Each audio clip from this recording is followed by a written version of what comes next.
Boleh? Kegiatan hari ini? Ya, silakan Mbak Sinta. Baik. Assalamualaikum warahmatullahi wabarakatuh. Selamat pagi dan salam sejahtera untuk kita semua.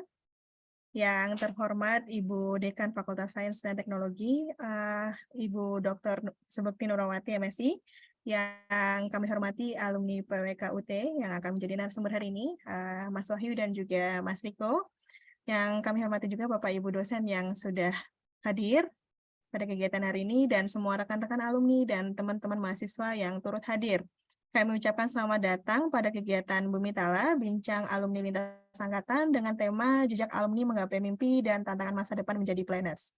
Sesuai dengan nama kegiatan hari ini, pada Bincang Alumni Lintas Angkatan ini kita akan melakukan sharing-sharing ya seputar seputar pengalaman dua alumni kita yang mungkin akan menjadi inspirasi bagi teman-teman yang masih menempuh studinya saat ini. Karena hari ini adalah hari weekend, kita ngobrol-ngobrol santai saja ya teman-teman ya. Oke, baik. Sebelum kita mulai kegiatan hari ini, izinkan saya untuk memperkenalkan diri. Saya adalah Sinta, saya pembawa acara hari ini. Saya adalah salah satu dosen baru di PWK UT, jadi mungkin di sini rekan-rekan ada beberapa rekan alumni yang belum kenal gitu ya, karena mungkin pada saat teman-teman kuliah saya juga sedang berkuliah di universitas lain gitu ya. Jadi saya ucapkan salam kenal untuk semuanya. Uh, saya akan bacakan terlebih dahulu ya untuk susunan kegiatan hari ini. Yang pertama akan ada pembukaan, kedua ada sambutan dari Ibu Dekan, ketiga akan ada menyanyikan lagu Kebangsaan Indonesia Raya dan juga pemutaran video profil UT. Dilanjutkan dengan sesi talk show dan juga diskusi. Terakhir ada penutupan dan sesi foto bersama. Kepada semua peserta acara dimohon untuk dapat menggunakan virtual background yang sudah disediakan. Teman-teman juga dapat mengubah format namanya dengan format yaitu nama underscore alumni atau mahasiswa begitu. Kemudian nanti teman-teman juga diperkenankan untuk mengajukan pertanyaan begitu ya, dapat menuliskannya pada kolom chat setelah sesi talk show dengan mencantumkan nama narasumbernya. Baik, selanjutnya akan ada sambutan yang akan disampaikan oleh Ibu Dekan kepada Ibu Dr. Subekti Nurwati, MSI. Kami persilahkan. Oke, baik. Terima kasih. Suara saya sudah ya? Dengar, Ibu. Oke, terima kasih. Bismillahirrahmanirrahim. Assalamualaikum warahmatullahi wabarakatuh. Selamat pagi dan salam sejahtera untuk kita semuanya. Pagi hari ini, pagi yang cerah, di akhir pekan, di hari libur setelah kita merayakan Hari Idul Adha, bagi yang merayakan, yang saya hormati narasumber kita pada pagi hari ini, Mas Riko dan Mas Wahyu. Apa kabar Mas Riko dan Mas Wahyu? Sehat Alhamdulillah baik, selalu ya. Bu. Dan Iya, juga kepada para dosen program studi perencanaan wilayah kota Fakultas Sains dan Teknologi Universitas Terbuka. Ini kebetulan Ibu Kaprodinya sambil monitor sedang bertugas ya, Bu Ulul dan Bu Sinta. Bu Lina sedang bertugas melakukan pemantauan ujian online di daerah. Nah, pertama-tama marilah kita panjatkan puji syukur kehadirat Allah SWT atas segala rahmat dan karunia-Nya sehingga pada pagi hari ini kita dapat bersua secara daring pada para mahasiswa yang cerah ceria pada pagi hari ini. Alhamdulillah kita semua diberikan kesehatan, tidak kurang apapun juga sehingga bisa hadir dalam kegiatan pagi hari ini, yaitu terkait dengan kegiatan dengan tajuk Bumi Tala. Keren ya namanya ya. Bincang Alumni Lintas Angkatan. Ini baru seri yang pertama. Nah, kemudian topik yang tema yang diangkat yaitu menggapai sebentar saya buka. Topik jejak alumni, menggapai mimpi dan tantangan masa depan menjadi planners. Luar biasa. Jadi para para alumni, kayaknya semua sudah alumni. Jadi apa tujuan kita bertemu pada pagi hari ini? Yaitu dalam rangka kita menjalin silaturahmi antar alumni, sehingga diharapkan para alumni yang kalau tidak salah sudah berjumlah 444 dari program studi PWK, perencanaan wilayah dan kota ini yang tersebar di seluruh penjuru tanah air. dan alhamdulillah mereka sudah bekerja di berbagai bidang dan paling banyak adalah sebagai seorang perencana.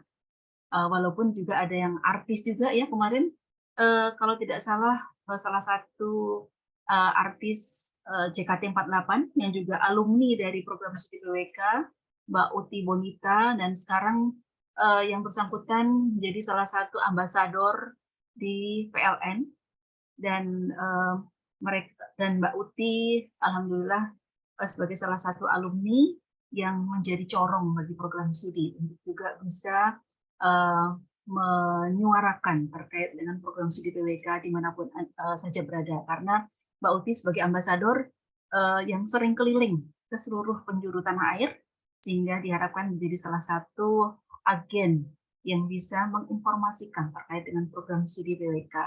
Nah, saat ini program studi PWK berjumlah sebanyak 2.730 mahasiswa, luar biasa. Jadi para alumni kami harapkan silaturahmi, kemudian jalinan komunikasi, dan juga nanti bisa bekerja sama dengan berbagai bidang dari para alumni yang bidang pekerjaannya bermacam-macam. Kemudian kita nanti juga bisa membentuk ikatan alumni PWK. Nah, dari tadi yang itu sangat bermanfaat bagi program studi dalam hal ini untuk meningkatkan akreditasi dari program studi, sehingga nanti informasi dari para alumni ini melalui kegiatan tracer study akan sangat membantu perkembangan program studi secara khusus dan juga FST secara umum dan juga UT. Dan ini peran alumni ini adalah sangat besar karena memiliki peran yang cukup penting yang nantinya juga dapat menginformasikan kepada para mahasiswa yang saat ini masih kuliah. Dan biasanya para mahasiswa baru itu mereka ketika masuk program studi perencanaan ini mereka masih meraba-raba sebetulnya nanti mau jadi apa sih gitu ya. Nah, tentunya informasi dari para alumni ini akan sangat besar perannya bagi para mahasiswa yang saat ini masih berkuliah. Dan saya mohon agar silaturahmi dengan para alumni ini tidak putus, walaupun sudah menjadi alumni, namun diharapkan para alumni ini juga menjadi agen yang nanti akan menginformasikan kepada para masyarakat bahwa program perencanaan wilayah ini memiliki peran yang sangat besar dalam pembangunan Indonesia. Saya kira itu saja dari saya. Terima kasih kepada teman-teman dari program studi PWK, para dosen yang sudah menginisiasi kegiatan ini. Mudah-mudahan dari seri yang pertama ini akan disusul dengan seri-seri berikutnya. Dan kepada narasumber, terima kasih atas waktunya. Nanti kita akan berbincang santai dan berdiskusi dengan alumni yang lain, sharing pengalaman di dunia kerja seperti apa kepada Mas Wahyu dan juga Mas Riko. Terima kasih atas waktunya. Saya kira itu saja dari saya. Terima kasih. Billahi taufiq wal hidayah. Wassalamualaikum warahmatullahi wabarakatuh. Waalaikumsalam warahmatullahi wabarakatuh. Baik, terima kasih Bu Dekan atas sambutannya. Kita lanjutkan sesi selanjutnya, yaitu pemutaran lagu Indonesia Raya dan juga video profil UT. Pada panitia saya persilahkan.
Baik, rekan-rekan semua, kita akan memulai talk show hari ini.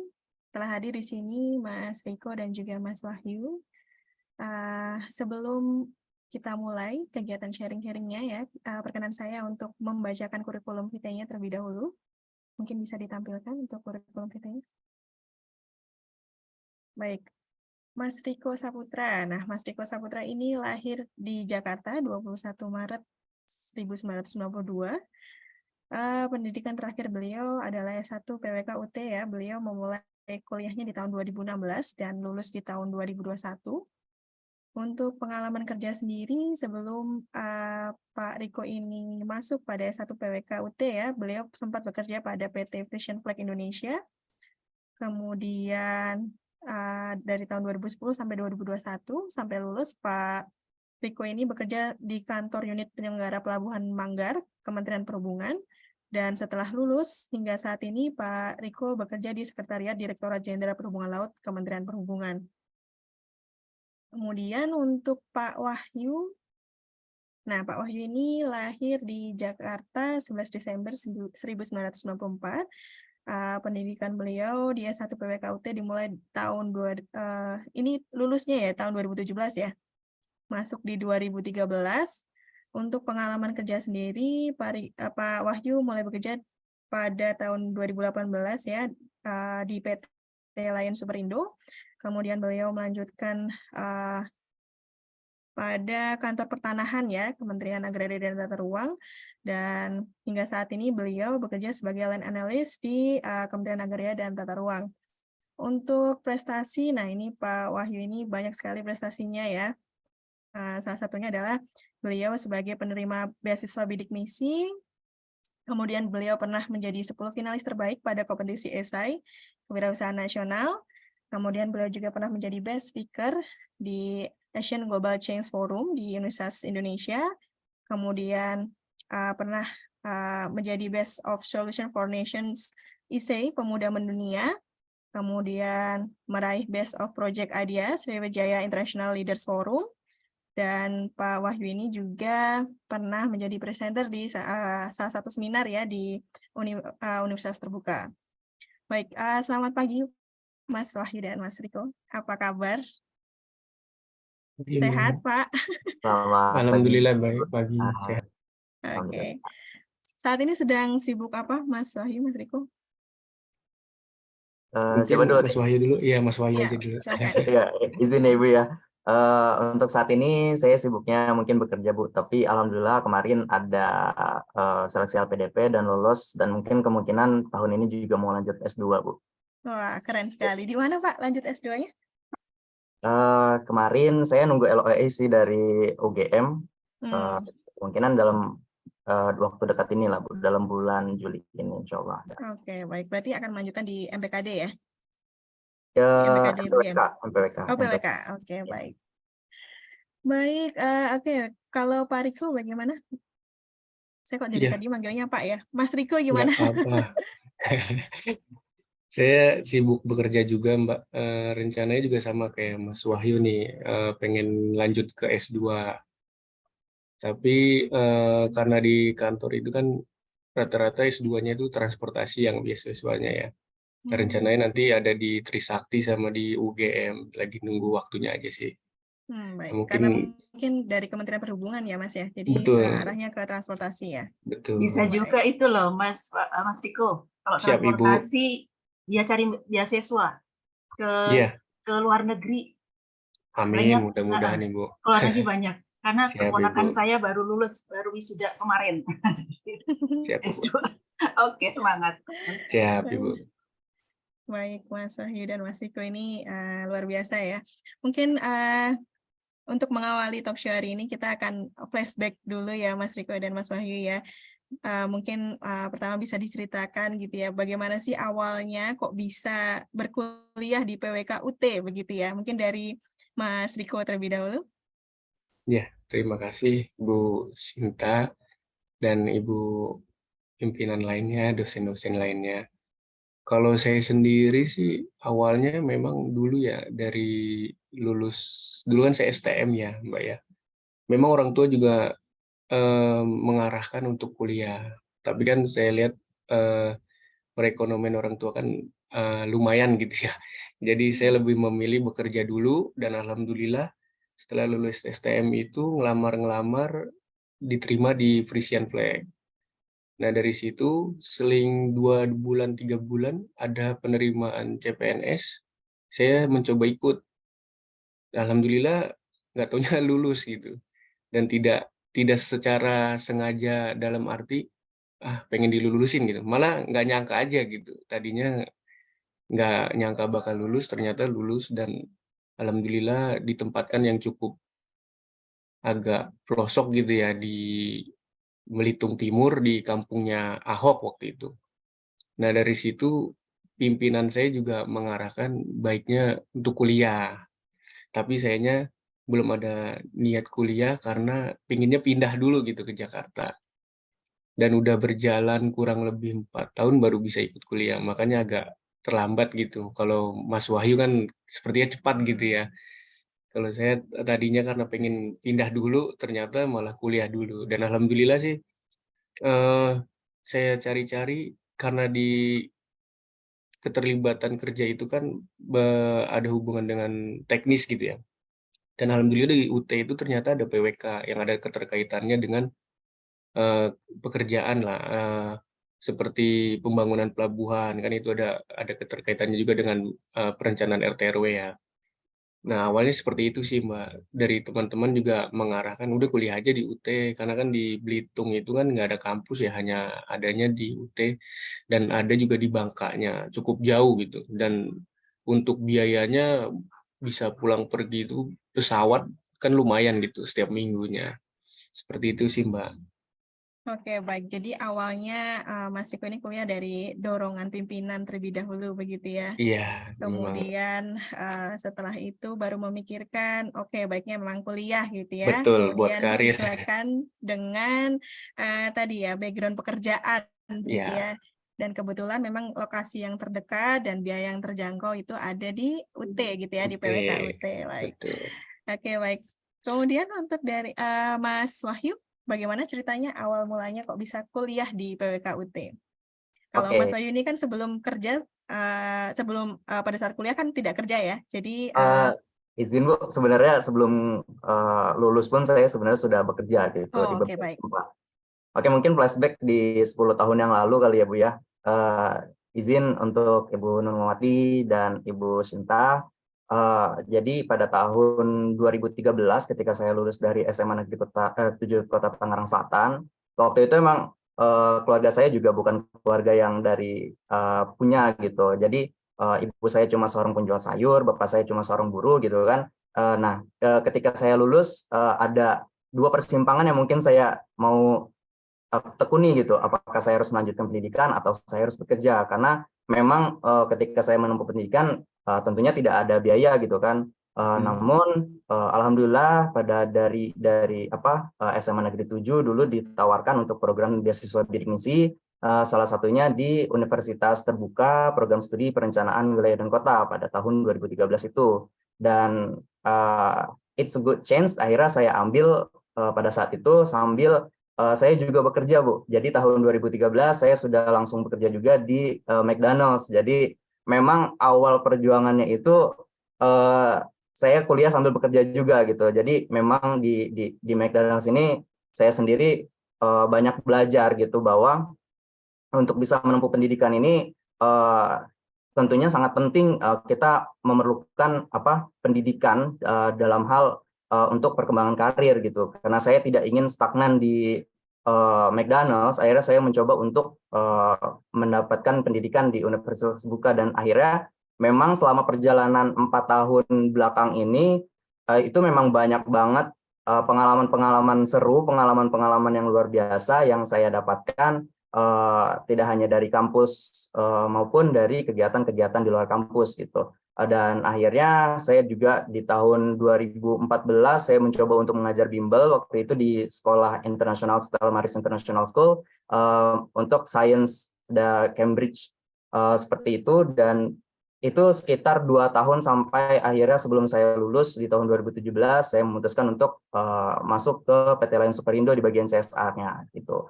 Dan ini apa ya, tentunya hal yang sangat luar biasa. Saya mendapatkan beasiswa bidik misi pada tahun 2013 dan ya mencoba untuk mengembangkan karir di PWK-UT gitu. Baik, wah menarik sekali ya Mas Wahyu ini ya. Jadi awalnya sempat bimbang begitu ya, mau melanjutkan kuliah atau bekerja di saat kondisi perekonomian mungkin belum mendukung begitu ya pada saat itu. Kemudian diarahkan dari pihak sekolah untuk mengambil bidik misi dan itu di UT begitu ya. Dan alhamdulillahnya itu adalah good choice gitu ya. Jadi Mas Wahyu ini bisa sambil bekerja begitu ya. Awalnya mengawali karir dari McDonald's gitu ya, kemudian sempat mengajar pada bimbel gitu ya. Wah, keren sekali ini Mas Wahyu ini. Oke, baik. Kemudian kalau dilihat dari tadi ya yang Mas Wahyu ceritakan, kemudian kita lihat dari CV juga kan sebenarnya banyak banget kegiatan-kegiatan kompetisi dan juga kegiatan-kegiatan di luar kampus gitu ya yang sudah pernah diikuti Mas Wahyu ini gitu ya. Mungkin bisa diceritakan begitu ya Mas pengalamannya begitu mengikuti ini agar mungkin di sini ada teman-teman mahasiswa bisa mengikuti jejak Mas Wahyu gitu ya untuk bisa banyak mengikuti kompetisi dan juga kegiatan-kegiatan lain di luar kampus. Silakan Mas Wahyu. Oke. Terkait dengan kegiatan di luar kampus, Ibu, mungkin hal yang pertama kali saya lakukan adalah saya mencoba mencari informasi di luar kegiatan kampus. Tapi ada juga beberapa yang mungkin dari kampus, dari universitas terbuka sendiri itu ada kegiatan yang memang disampaikan kepada mahasiswa gitu kan. Salah satunya mungkin kegiatan yang waktu kegiatan esai nasional. Waktu itu saya dibina sama almarhumah Ibu Tina Rahmawati. Beliau juga salah satu dosen di PWK-UT.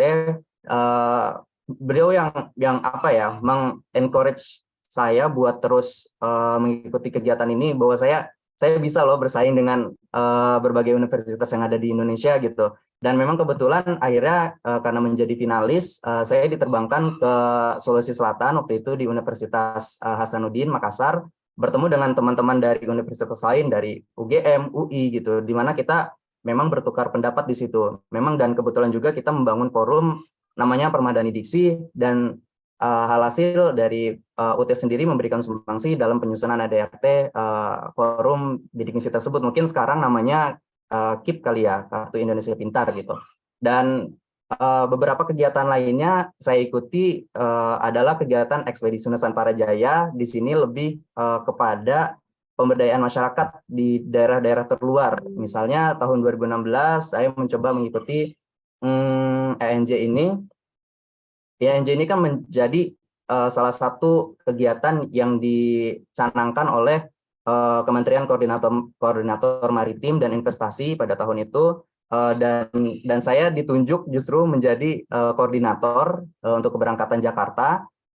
Padahal saya sendiri merasa pada saat itu insecure juga gitu, karena saya melihat banyak banget nih rekan-rekan dari universitas lain yang justru memiliki pengalaman yang sangat luar biasa gitu. Tapi alhamdulillah kita melaksanakan kegiatan di Pulau Sebira, waktu itu pulau terluar dari Kepulauan Seribu. Perjalanan itu sekitar 8 jam dari daratan Jakarta Utara, dan memang ketika kita sampai di sana antusiasme masyarakat lokal itu sangat luar biasa gitu, menyambut kita dan memberikan pengalaman-pengalaman yang luar biasa, bagaimana mereka menjalankan perekonomian di sana, bagaimana mereka justru mereka yang memberikan sumbangsi terhadap lingkungan gitu, menjaga lingkungan, menjaga ekosistem yang ada di sana. Kura-kura itu kura-kura atau penyu hijau waktu itu mereka sangat lestarikan dengan sangat baik. Dan program utama yang kita jalankan di Pulau Sebira adalah membangun taman baca. Kita dulu itu bekerja sama dengan PT Mizan sebagai salah satu penerbit penerbit buku cerita anak ya. Jadi kita memberikan buku cerita anak ini sekitar 500 sampai 700 buku waktu itu ke Pulau Sebira, dan memang waktu itu kita juga melakukan donasi. Jadi kita membuat campaign untuk teman-teman dari mahasiswa, bahkan dari mahasiswa UPBJJ Jakarta waktu itu memberikan banyak juga buku-buku bacaan untuk bisa diserahkan dan dibaca oleh masyarakat maupun anak-anak yang ada di Pulau Sebira. Dan itu merupakan pengalaman yang mungkin nggak bakal tergantikan gitu, dan ini menjadi salah satu pengalaman yang luar biasa yang saya dapatkan gitu. Oke, baik. Jadi dari Mas Wahyu ini sudah pernah mengikuti kegiatan IC gitu ya, lomba-lomba IC, yang mana itu merupakan salah satu contoh dari kegiatan akademik begitu ya. Kemudian Mas Wahyu ini juga aktif dalam kegiatan pemberdayaan masyarakat ya, kegiatan sosial melalui tadi ya. Eh, ini sangat menjadi contoh yang luar biasa ya bagi teman-teman yang lain. Tadi informasi juga diperoleh bisa dari kampus, bisa dari luar kampus ya Mas Wahyu ya. Jadi kita itu sebagai mahasiswa harus aktif begitu ya untuk mencari informasi-informasi tersebut. Kemudian mungkin dari Mas Riko, ada pengalaman mengikuti kompetisi atau kegiatan-kegiatan lain di luar kampus pada saat kuliah, sembari Saya bekerja malah tentunya. pokoknya denger ceritanya Mas Wahyu kayaknya keren banget nih. Kalau saya memang benar-benar dari lulus sekolah dan karena fokusnya buat ngebanggain orang tua ya, jadi saya pikir saya langsung bekerja. Kalau untuk kegiatan di luar kampus itu nggak ada sih, Mbak. Jadi emang benar-benar plek langsung kerja di instansi gitu, Mbak. Jadi paling kalau untuk kesibukannya dinas luar gitu-gitu aja sih, Mbak, kalau untuk di luar kampus ya. Oke, baik. Berarti Pak Mas Riko ini lebih sibuk bekerja ya pada saat itu ya, Betul. sembari untuk berkuliah. Oke, Makanya saya baik. harus belajar nih sama Mas Wahyu nih. Kita semua harus belajar. Betul. Ya, semuanya sama-sama belajar, Mas, sama-sama. Siap, Mas. Karena memang tidak banyak ya yang berkuliah itu sambil aktif mengikuti kegiatan-kegiatan di luar ya, seperti kompetisi, kemudian kegiatan-kegiatan yang lain. Pada umumnya biasanya mahasiswa akan sibuk untuk, kalau yang sudah bekerja biasanya akan sibuk untuk bekerja, Betul, kemudian kalau Mbak. yang berkuliah saja biasanya ya akan sibuk untuk berkuliah saja, berakademik saja begitu ya. Jadi Betul, Mas itu Wahyu aja ini contoh yang nyolong-nyolong, luar harus biasa. nyolong-nyolong waktu juga, Iya, Mbak. benar. Kalau hari Sabtu Minggu kadang kan disuruh dinas juga, tapi ya Iya. izin-izin aja lah. Nah, itulah dilemanya mahasiswa UT yang Betul. sedang bekerja. Jadi sering Oke. banget kita izin-izin terus ya, Mas, selama bekerja. Betul, Mas. Colong-colong waktu itu, Mas. Oke, baik. Oke, baik. Mungkin menurut Mas Wahyu atau Mas Riko begitu ya, penting nggak sih sebagai mahasiswa begitu ya, mahasiswa UT gitu ya, untuk mengikuti kegiatan di luar kampus tadi begitu? Bagaimana menurut Mas Wahyu? Mungkin Kalau penting nggak menurut sih? izin ya. Kalau menurut saya sendiri pribadi, tentunya mengikuti kegiatan di luar kampus ini sangat penting karena kita perlu mendapatkan ambience atau apa ya, exposure dari teman-teman luar kampus gitu. Jadi bagaimana kita mendapatkan pola pikir di mana ketika kita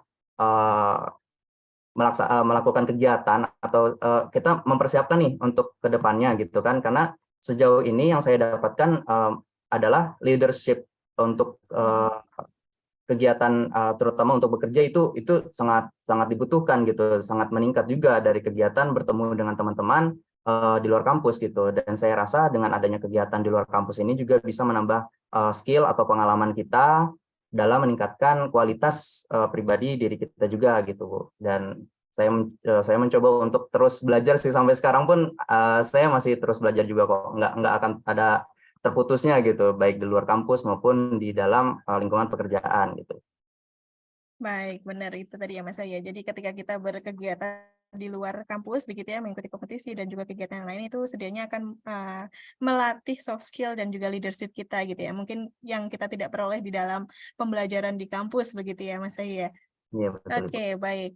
Kemudian mungkin menurut Mas Riko, bagaimana nih kan tadi Mas Riko cerita bahwa sangat sulit mengatur waktu ya antara pekerjaan dan juga perkuliahan begitu ya. Nah, itu bagaimana kemarin itu mengatur waktunya Mas Riko? Jadi untuk berkuliah di mana UT kan kadang banyak tugas juga ya yang Iya. harus dikerjakan secara mandiri dan juga berkelompok. Nah, itu bagaimana mengatur waktunya?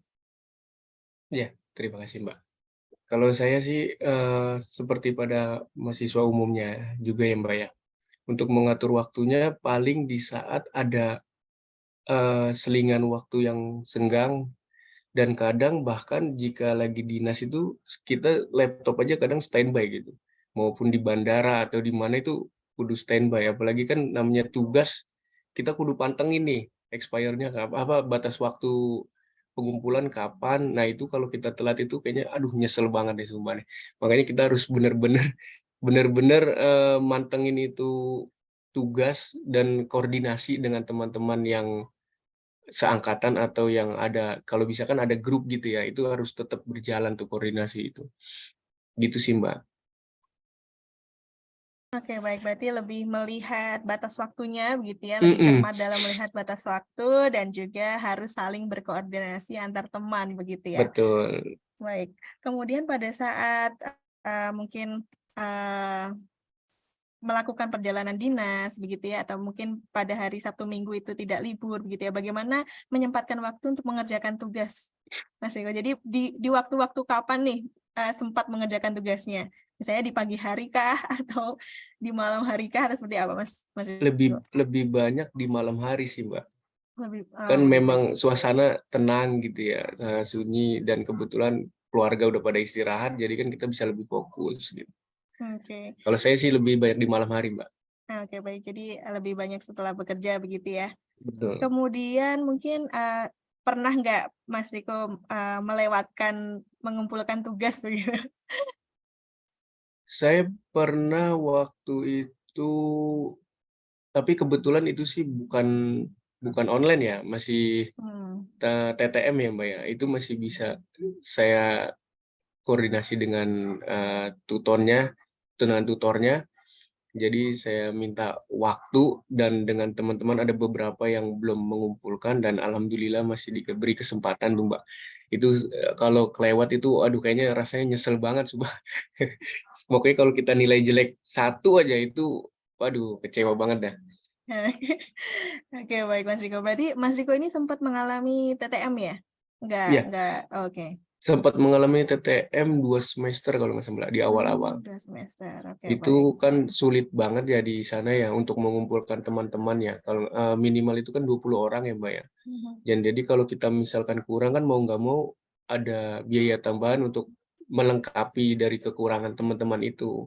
Nah itu yang bagi saya sih yang sulit untuk mengajak teman-teman semangat untuk ikut tetap TTM itu sangat berat banget Mbak. Oke, baik. Oke, baik. Kalau Mas Wahyu gimana nih? Tips and trick mengatur waktu dari tadi sibuk berkegiatan di luar, kemudian sibuk bekerja juga gitu ya, terus kemudian harus kuliah. Nah, itu gimana cara mengatur waktunya Mas Wahyu? Untuk mengatur waktu ini kayaknya cukup berat juga sih emang waktu kegiatan kuliah gitu kan, karena saya pun nggak nyangka gitu bahwa ternyata saya bisa melewati itu semua gitu. Jadi untuk mengatur waktunya biasanya saya ketika siang bekerja dan malam hari itu biasanya saya gunakan untuk membaca modul maupun mengerjakan tugas-tugas kuliah ya Bu ya. Kita juga kebetulan memang ada TTM juga Bu, tidak hanya online. Jadi kita juga ada Pokja Jakarta, waktu itu di dekat Pondok Cabe kita bertemu karena memang kita ada 28 mahasiswa waktu itu, dan hampir semuanya ini kita diakomodasi dari beasiswa bidik misi. Jadi memang alhamdulillah banget dengan adanya Pokja ini membantu kita lebih memahami modul yang memang kadang kurang kita mengerti gitu. Jadi ketika bertemu dengan dosen, kita bisa diskusi secara langsung apa sih yang sekiranya bisa kita dapatkan atau kita perlukan ketika mengikuti UAS misalnya gitu kan. Jadi kita punya bekal untuk mengikuti UAS dan poin-poin penting apa saja yang sebenarnya ingin disampaikan dari modul. Dan memang selama kegiatan itu untuk membagi waktunya cukup seperti itu aja sih Bu mungkin. Tapi kalau misalnya kegiatan di luar kampus, saya biasanya lebih banyak izin dari kantor Bu. Biasanya izin terus, bahkan pernah ditanya juga, kamu sering kali izin katanya gitu kan. Tapi alhamdulillah tidak dipecat juga kan. Seperti itu Bu. Masih rezeki ya Mas. Iya. Oke, baik. Jadi lebih prioritas kegiatan itu tadi ya dibandingkan bekerja ya. Iya, iya. Oke, baik. Jadi sama ya bersama dengan Mas Riko ya. Jadi menyempatkan malam hari begitu ya untuk tadi ya belajar dan juga mengerjakan tugas. Nah, ini Mas Wahyu ini juga memberikan contoh yang baik ya.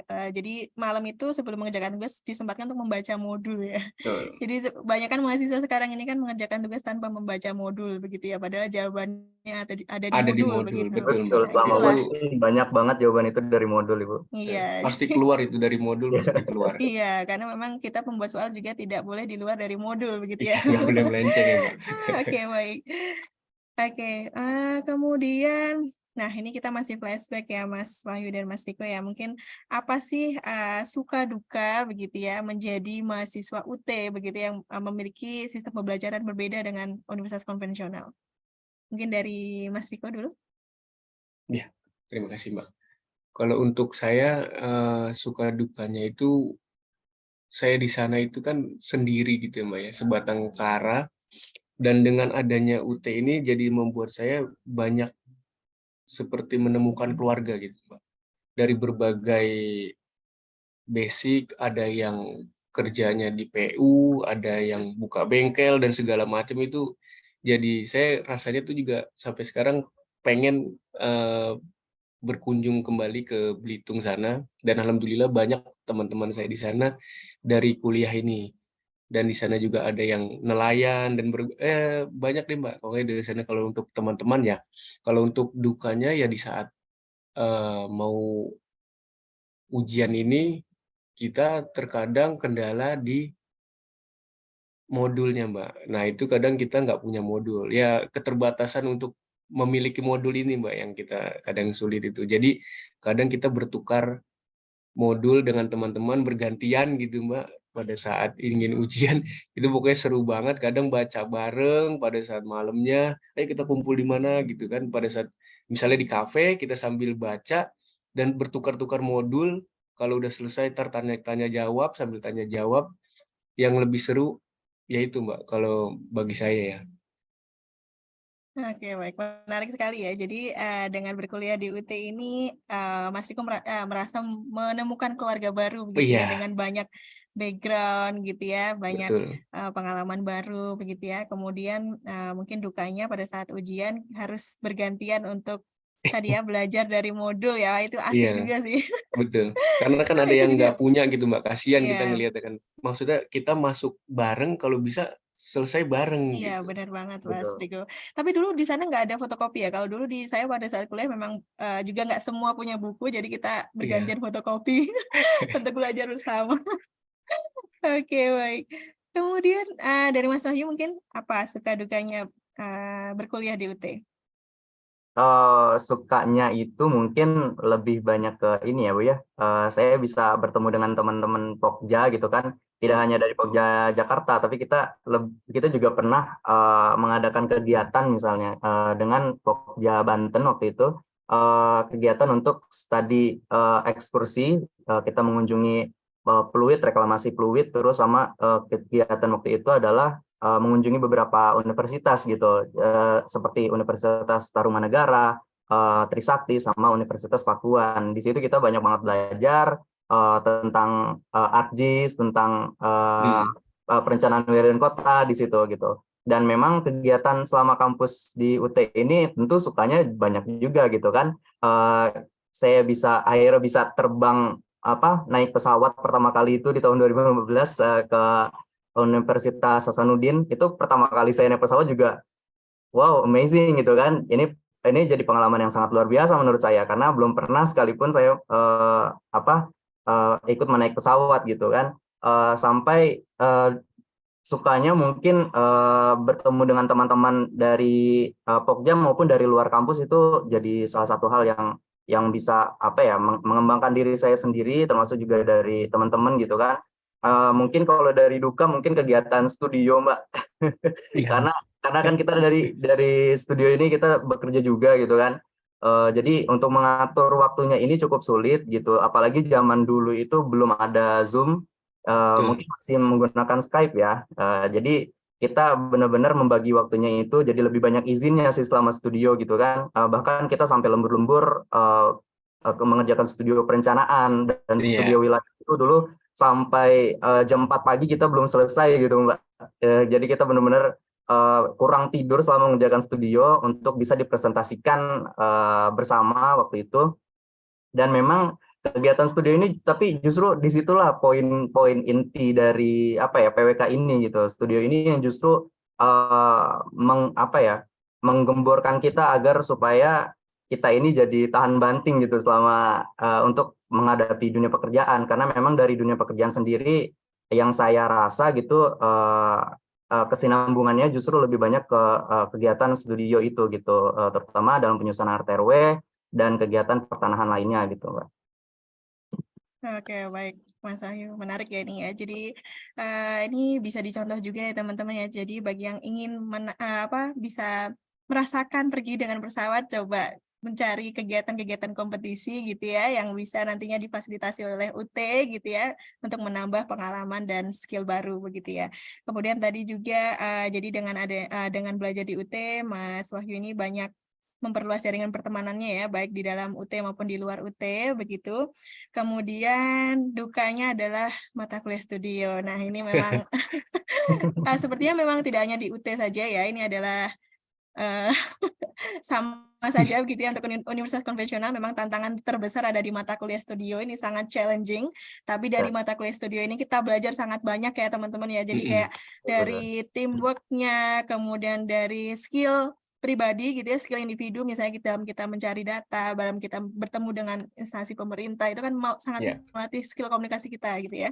Kemudian tadi ya, lembur-lembur sampai malam, sampai jam 4 pagi. Nah, itu memang studio memang kayak gitu ya, teman-teman. Jadi kalau nggak sampai jam 4 pagi itu namanya bukan studio. Bahkan biasanya sampai jam 7 pagi, jadi jam 8-nya langsung progres. Nah, biasanya kita juga kayak gitu. Berarti Jadi Mas itu Wahyu nggak pernah pulang malam ya, Mas? Tapi pulangnya pulang pagi. pagi. Oh iya, iya. Nah, itu ya. Nah, mungkin ini yang juga jarang ya bagi teman-teman yang sekarang ya, studio-studio sekarang ini ya masih banyak kekurangannya begitu ya, terutama pada teamwork-nya begitu ya. Jadi itu yang perlu mungkin teman-teman mahasiswa di sini masih perlu ditingkatkan lagi gitu ya. Jadi kalau memang studio itu memang seperti itu ciri khasnya begitu ya. Jadi kalau kita belum sampai lembur-lembur itu namanya bukan studio. Oke, baik. Terima kasih. Kemudian tadi Mas Wahyu itu lulus tahun 2017 ya, masuk 2013. Benar ya Iya, Mas Wahyu ya? iya Oh, berarti betul. kita seangkatan Mas Wahyu. Saya juga Oh, masuk 2013 di UGM, kemudian saya lulus 2017, jadi seangkatan. Kemudian Mas Riko tadi 2017 ya 16, masuknya ya? 16, 16 ya. lulus 2021. Lulus. Oke, baik. Pada saat lulus nih, tapi karena mungkin sudah bekerja ya kalau Mas Riko ya, itu ada rasa minder nggak sih sebagai lulusan UT gitu ya, lulusan PWK UT begitu ya, dibandingkan dengan mungkin di tempat kerja mungkin ada teman-teman dari universitas lain begitu. Itu ada Iya, rasa minder nggak sih?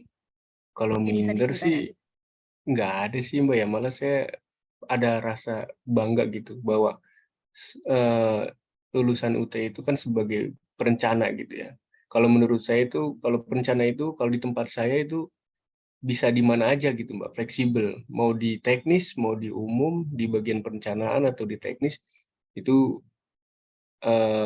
welcome sih. Menurut saya bisa aja gitu. Karena banyak tawaran, udah kesini aja, udah kesini aja. Wah, cuman saya nggak enak dengan pimpinan saya yang sudah membantu saya untuk mutasi ke Jakarta.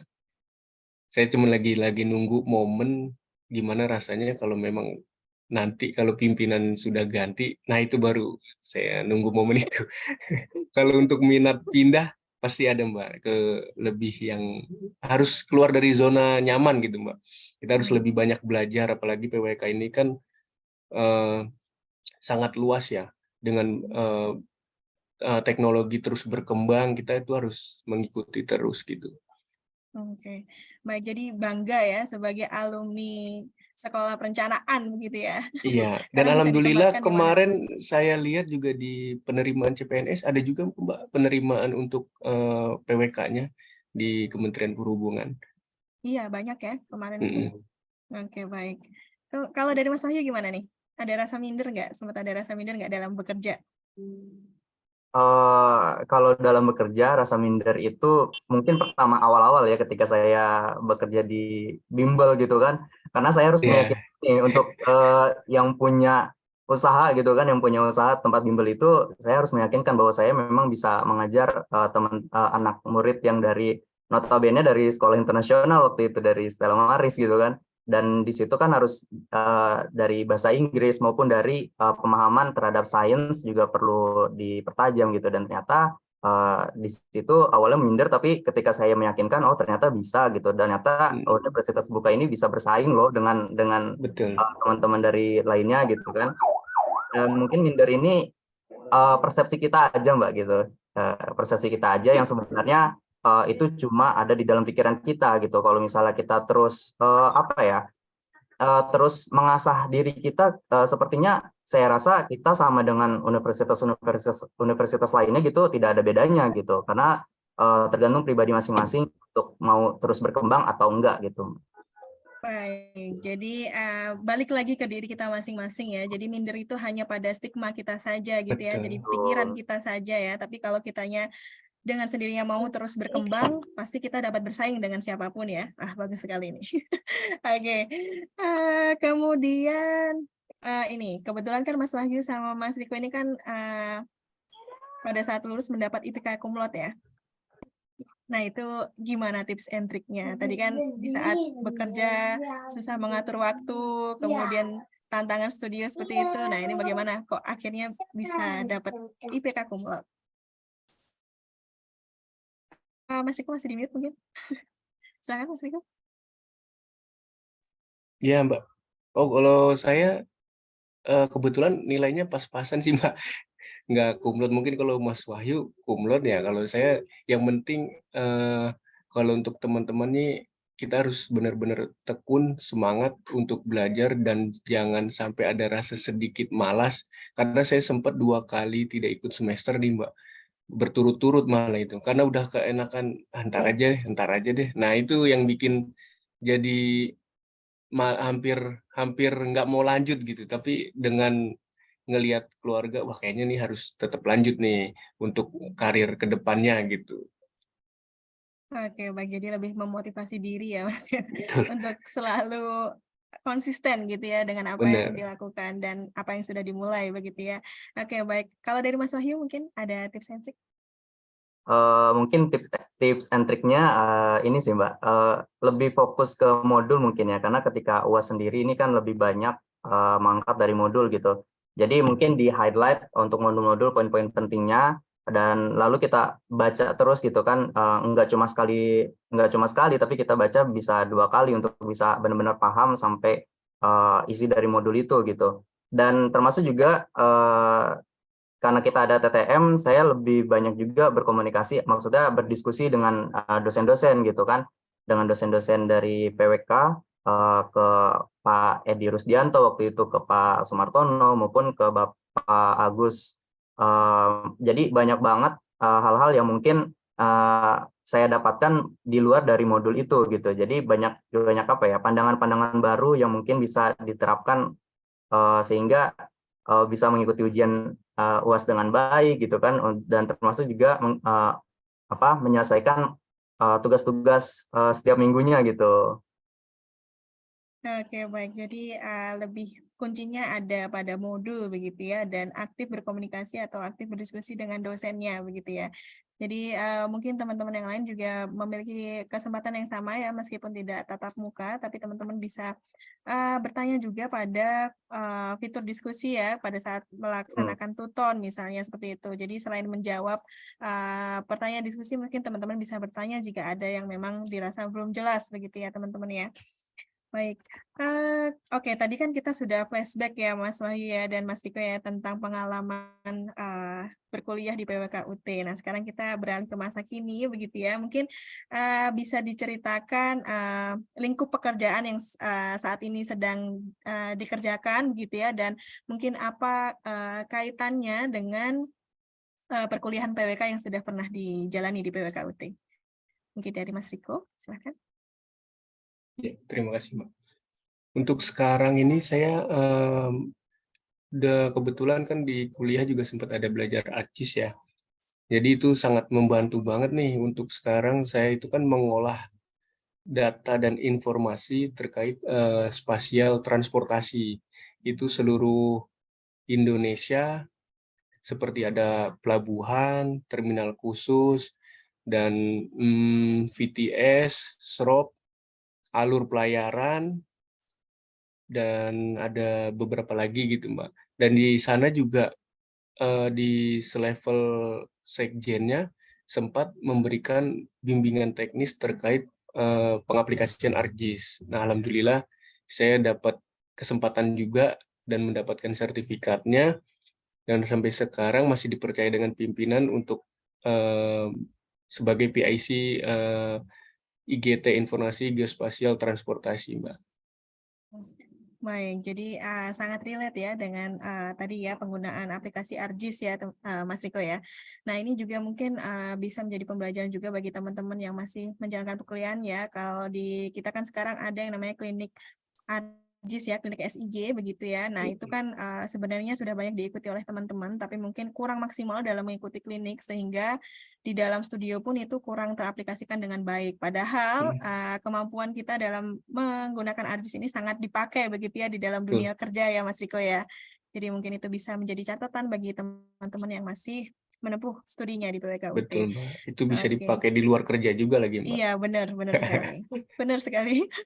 Oke, baik. Mungkin dari Mas Wahyu bisa diceritakan? Oke, baik.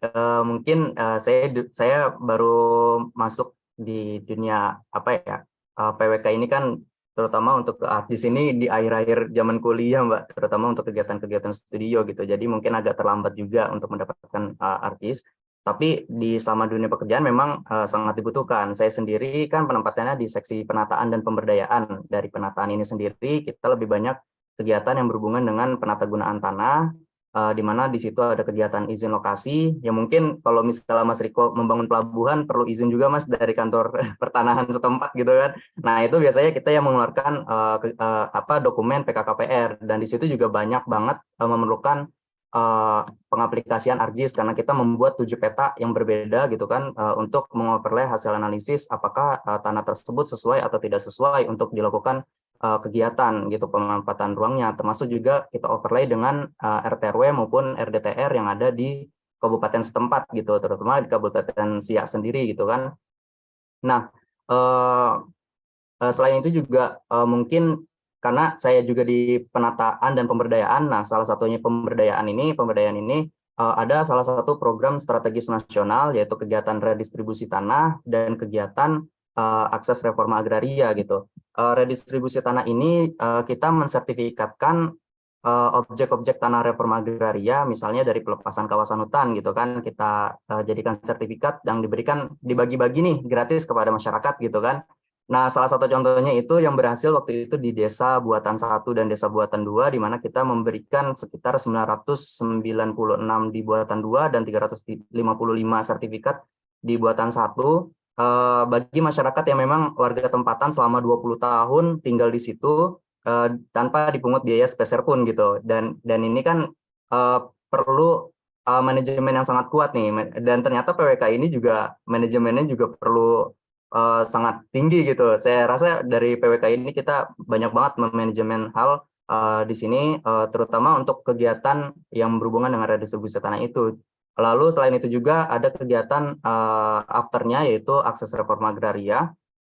Akses reforma ini lebih banyak kegiatan pemberdayaan tanah masyarakat. Jadi output dari sertifikat itu kita lakukan kegiatan pemberdayaan masyarakat, kita terjun ke masyarakat secara langsung, lalu memberikan tidak hanya pelatihan, tapi kita juga melakukan pemetaan sosial, kita melakukan pengembangan pemasaran bagi masyarakat agar mereka ketika mendapatkan sertifikat itu tidak hanya menjadi sertifikat kosong, tapi berdaya guna dan bisa meningkatkan pendapatan bagi masyarakat gitu. Nah, ini kan lebih banyak kita partisipasi kepada masyarakat gitu. Dan di PWK sendiri sebenarnya mungkin mata kuliah partisipasi masyarakat juga ada gitu kan. Dan ini menjadi mata kuliah juga yang pokok mungkin dari teman-teman yang perlu dipelajari juga, bahwa kita untuk untuk bekerja itu tidak hanya untuk diri sendiri, tapi untuk masyarakat juga perlu gitu. Dan saya rasa itu juga sangat penting, karena bahkan ketika seleksi LPDP kemarin itu banyak banget ditanya tentang seberapa jauh kita berpartisipasi kepada masyarakat, dan itu menjadi poin plus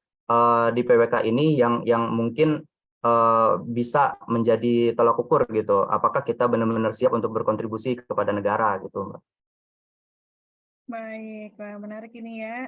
Jadi tadi disebutkan ya ada yang bermanfaat itu berkaitan dengan ArcGIS begitu ya. Kalau tadi misalnya Mas Wahyu, karena memang masuk di tahun 2013 ya, jadi mungkin ARJIS-nya, pelatihan ARJIS itu masih baru. Nah, sekarang itu sudah kita lengkapi dengan klinik metode dan teknik analisis perencanaan juga, Mas Wahyu ya. Jadi lebih lengkap bagaimana kita misalnya merencanakan tata guna lahan, kemudian melakukan analisis kependudukan. Jadi skill-skill teknisnya sebenarnya sudah diajarkan juga untuk yang mahasiswa-mahasiswa sekarang.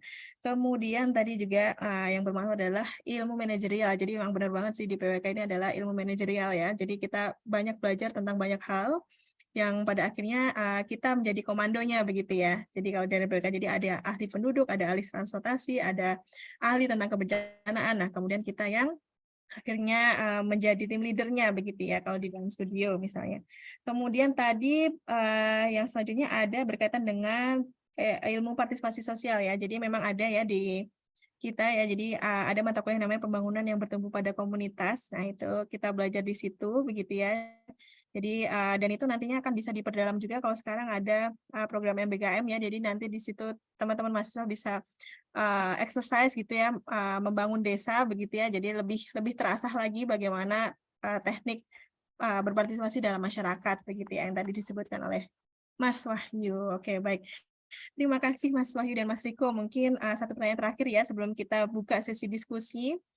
Nah ini nih mungkin ada nggak sih dosen yang paling berkesan gitu ya bagi Mas Wahyu dan Mas Riko ini selama berkuliah ya? Tadi kan juga sempat mengalami TTM ya, jadi mungkin ada nggak nih dosen yang paling berkesan mungkin di sini hadir? Silahkan dari Mas Wahyu atau Mas Riko. Dari Mas Wahyu dulu mungkin. Izin Silahkan. saya dulu ya, Bu. Ya. Mungkin kalau dosen yang paling berkesan itu ada banyak, Bu, di PWK UT. Banyak Saya ini. banyak belajar dari Pak Edi. Pak Edi ini justru dulu pertama kali saya kuliah gitu kan, 2013, ketika saya mendapatkan beasiswa bidik misi ini, beliaulah yang justru mendorong saya juga gitu. Pak Edi dan Pak Sumartono waktu itu saya bertemu pertama kali tahun 2013, saya ingat banget. Dan di situ akhirnya saya yakin mau ngambil universitas terbuka ini gitu kan. Dan akhirnya banyak banget pengalaman-pengalaman yang baru banyak gitu bersama beliau, termasuk juga mungkin dosen yang paling berkesan salah satunya adalah Pak Agus ya, Pak Agus. Nah, Pak Agus Susanto ini beliau yang dulu membantu apa ya, kegiatan untuk TAP gitu kan, menyusun TAP maupun kegiatan karil gitu. Saya banyak berdiskusi juga dengan beliau, termasuk juga kegiatan di luar kampus. Jadi kita pernah melakukan tahun 2019 waktu itu ketika saya sudah lulus dari UT, melakukan penelitian di Tangsel terkait dengan lubang biopori. Jadi bersama beliau kita membangun penelitian di situ. Akhirnya kita presentasikan di UTCC pada tahun 2019 itu, Bu, yang menjadi presenter gitu kan. Nah, beliau juga yang menjadi apa ya,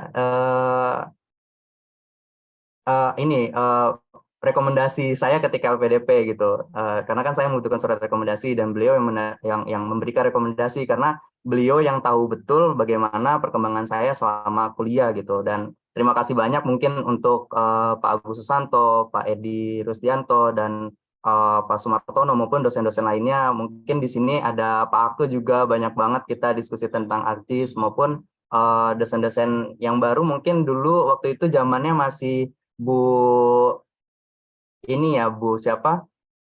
Bu Vita. Bu Vita, Bu Bu Vita. Vita, ya, Bu Vita sama satu lagi Bu Erika. Bu Erika. mungkin Bu Vita lah. Bu Vita juga Oh, ya. menjadi salah satu pemberi rekomendasi saya sih selama untuk LPDP kemarin juga. Terima kasih Ibu Bapak yang telah banyak memberikan petua-petua baru gitu, petua yang bisa apa ya kita kembangkan selama belajar di PWK UT gitu. Terima kasih. Baik, terima kasih Mas Wahyu. Nanti kita sampaikan ya salamnya pada Pak Sumartono, Pak Edi, dan Pak Agus ya, karena kebetulan belum bisa hadir ya untuk kegiatan hari ini. Nanti kita sampaikan. Kemudian untuk Mas Riko mungkin ada yang berkesan dari dosen PWK itu? Iya, terima kasih. Mungkin kalau Mas Wahyu lebih banyak ketemu ya dengan dosen-dosen di Jakarta gitu ya. Kalau saya kan sangat jarang banget. Waktu itu yang benar sudah pernah ke Belitung itu Bu Vita yang benar-benar dari UT Pusat ya, itu beliau sangat mensupport kami untuk terus selalu ikut kuliah ini, jangan sampai terlewat yang saya bilang tadi. Karena beliau langsung turun langsung dari pusat, langsung untuk memberi wejangan-wejangan kepada kami untuk memberikan semangat. Karena teman-teman di sana juga pada saat itu agak kendor gitu, Mbak. Kan bisa terpantau gitu ya dari pusat ya, dari nilai kan sudah itu bisa dilihat tuh. Nah, dari situlah Bu Vita memberi kami untuk selalu semangat, dan alhamdulillah dengan kehadiran Bu Vita berkunjung ke sana, kami jadi kembali semangat untuk berkuliah. Dan dari situlah kami jadi selalu kompak, selalu bisa berkoordinasi dengan antar teman-teman di sana. Paling itu sih, Mbak. Jadi kami sangat jarang ketemu dengan dosen yang langsung dari pusat, dari UT. Dan ada yang benar-benar dari Belitung asli gitu ya. Dia memang lulusan PWK juga. Itu Pak Irmansyah juga, beliau selalu sharing tuh, Mbak, kalau terkait pekerjaan dengan yang dia tekuni sampai saat ini. Dia kalau nggak salah konsultan di PT apa gitu, saya lupa. Nah, itu dia selalu memberi motivasi juga kepada kami untuk Pak Riko, kita harus selalu belajar. Nah, itu selalu yang diingatkan tuh pasti belajar. Dan terus belajar, belajar, dan belajar. Itu sih, Mbak. Baik, nah ini kebetulan di sini Bu Vita hadir ya, cuman karena Bu Vita sedang berada di negara luar ya, mungkin Lagi ini di Amerika ya, Mbak? waktunya sedang waktu malam gitu ya, nanti kita sampaikan ya untuk Ya. pesan baiknya dari Mas Riko. Baik, terima kasih Mas Wahyu dan Mas Riko. Nah, sekarang kita masuk pada sesi diskusi ya teman-teman ya, mungkin ada yang ingin bertanya gitu ya, atau ada yang masih kepo gitu ya tentang pengalaman dari Mas Wahyu dan Mas Riko ini dalam belajar di PWK UT. Saya persilahkan teman-teman untuk dapat menyampaikan di kolom chat, atau mungkin ada yang ingin raise hand, karena di sini belum ada ya di kolom chat ya. Mungkin ada yang ingin menyampaikan secara langsung pertanyaannya mungkin. Oke, baik. Dari Mas Reza ya, silahkan mungkin bisa mengaktifkan kameranya. Oh, Mbak ya, oke, silahkan. Silahkan Mbak Reza. Ya. Selamat pagi, Assalamualaikum warahmatullahi wabarakatuh. Waalaikumsalam. Izin perkenalan, saya Reza Tresna dari UPB JJ Palangkaraya. Di sini saya mau bertanya, kan ketika studio perencanaan itu dibentuk kelompok. Nah, kemudian apakah di studio perencanaan wilayah kota itu, perencanaan kota itu kelompoknya sama atau diubah lagi? Ini pertanyaannya ke siapa, Mbak Reza? Kedua-duanya sih, sesuai pengalaman. Oke, baik. Silakan mungkin dari Mas Wahyu bisa menjawab terlebih dahulu. Ya, izin Bu jawab ya Bu ya. Terkait dengan kelompok, mungkin saya sendiri berbeda-beda gitu pengalaman dari studio proses perencanaan, berbeda dengan perencanaan kota maupun wilayah. Bahkan dengan berbeda-beda anggota kelompok ini kan kita jadi tahu karakteristik teman-teman mahasiswa gitu. Apakah mereka ada yang memang fokus terhadap sosial gitu, dan dia sangat bagus di sosial, ada yang memang bagus ketika dia berbicara tentang infrastruktur maupun lebih ke teknisnya. Itu kan banyak banget, kita jadi banyak sharing sih. Jadi dengan adanya pergantian anggota kelompok itu menjadi salah satu hal yang bagus juga gitu, karena memang di UPBJJ Jakarta kita ada sekitar 28 anggota, jadi ya rolling sekitar situ aja sih Mbak waktu itu gitu. Oke, baik. Baik, itu dari Mas Wahyu ya. Mungkin dari Mas Riko, ada yang ingin ditambahkan? Kalau saya kebetulan lebih banyak dengan teman-teman yang sama ya, Mbak Reza ya. Dan paling ada 1 atau 2 itu dari teman-teman yang sebelumnya saya tidak kenal, ataukah dia memang tidak pernah aktif tatap muka atau enggak. Nah, itu kalau saya paling hanya beberapa aja sih Mbak. Nah dari betul yang dikatakan Mas Wahyu, dari situlah kita jadi tahu, wah si A ini ternyata lebih hebat di mana gitu. Gitu sih Mbak. Oke, baik. Terima kasih Mas Wahyu dan Mas Riko ya. Jadi nanti untuk informasi lebih lanjutnya berkaitan dengan anggota studio, untuk kelompok studio bisa di apa ya? Nanti akan ada slide apa penyamaan persepsi lagi ya untuk mata kuliah studio ya. Nanti akan diundang, nanti bisa hadir pada kegiatan penyamaan persepsi tersebut. Oke, mungkin ini ada pertanyaan lagi ya, mungkin yang lebih mendalam pertanyaan tadi, yang melanjutkan pertanyaan tadi. Jadi berkaitan dengan kelompok studio nih, nah mungkin kan sekarang itu kendalanya yang paling besar ya nggak hanya di studio di UT ya, mungkin di kelompok di universitas konvensional pun juga sama. Bagaimana sih sebenarnya membangun teamwork gitu ya yang baik di dalam mata kuliah studio, karena ini kan yang banyak menjadi kendala ya begitu ya. Nah itu gimana nih sepengalaman Mas Wahyu dan Mas Riko dalam membangun teamwork tadi? Apakah memang sudah bertemu dengan tim yang sudah baik gitu ya teamwork-nya, atau seperti apa nih proses membangun teamwork-nya tuh? Gimana mungkin Mas Wahyu? Silakan. Oke, baik. Untuk membangun teamwork ini tentunya kita harus benar-benar dekat ya sama teman-teman mahasiswa gitu kan. Saya sendiri cukup dekat juga nih sama teman-teman kelompok dari bahkan sampai sekarang pun kita masih punya grupnya nih Mbak kayaknya untuk apa ya tetap saling berkomunikasi gitu. Semakin kita dekat kan semakin kita tahu apa yang mau kita kerjakan gitu dan bagaimana membagi tugasnya itu jadi lebih adil dan lebih baik gitu. Kita sendiri kita juga sering banget apa ya hangout bareng gitu Mbak. Mungkin hangout bareng ini dalam artian ketika kita mengerjakan studio tidak hanya di satu tempat tapi kita bisa di luar, misal di kafe maupun kita juga pernah mengerjakan di McDonald gitu kan untuk mengerjakan studio, dan itu jadi apa ya sharing diskusi yang santai tapi kita bisa masuk gitu untuk materi studio gitu kan, dan di situ kita bisa lebih dekat sih dari kegiatan yang seperti itu gitu. Oke, mungkin dari Mas Riko?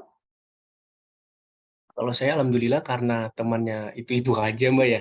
Jadi cukup sangat akrab gitu sampai dikala kita ada salah satu teman yang tidak dapat melaksanakan tugasnya, kita masih bisa membackup-nya gitu. Kalau saya sih itu aja. Ya benar kata Mas Wahyu, kita sambil nongki-nongki di mana itu bisa sering gitu pada saat itu ya. Kalau sekarang kan karena saya jauh, jadi ya alhamdulillah masih dekat dengan grup. Masih ada grupnya juga kami, Mbak. Oke, baik. Mungkin Itu kalau ya sekarang dari dipermudah dengan adanya Zoom kali ya, jadi bisa iya bertemu di benar. lewat Zoom. Oke, tapi berbeda Mas Wahyu ya. Jadi sekarang yang kami temukan di kelompok studi itu banyak yang teamwork-nya itu tidak jalan begitu ya, sehingga tadi tidak ada proses saling backup gitu ya, tidak ada kedekatan yang terbangun.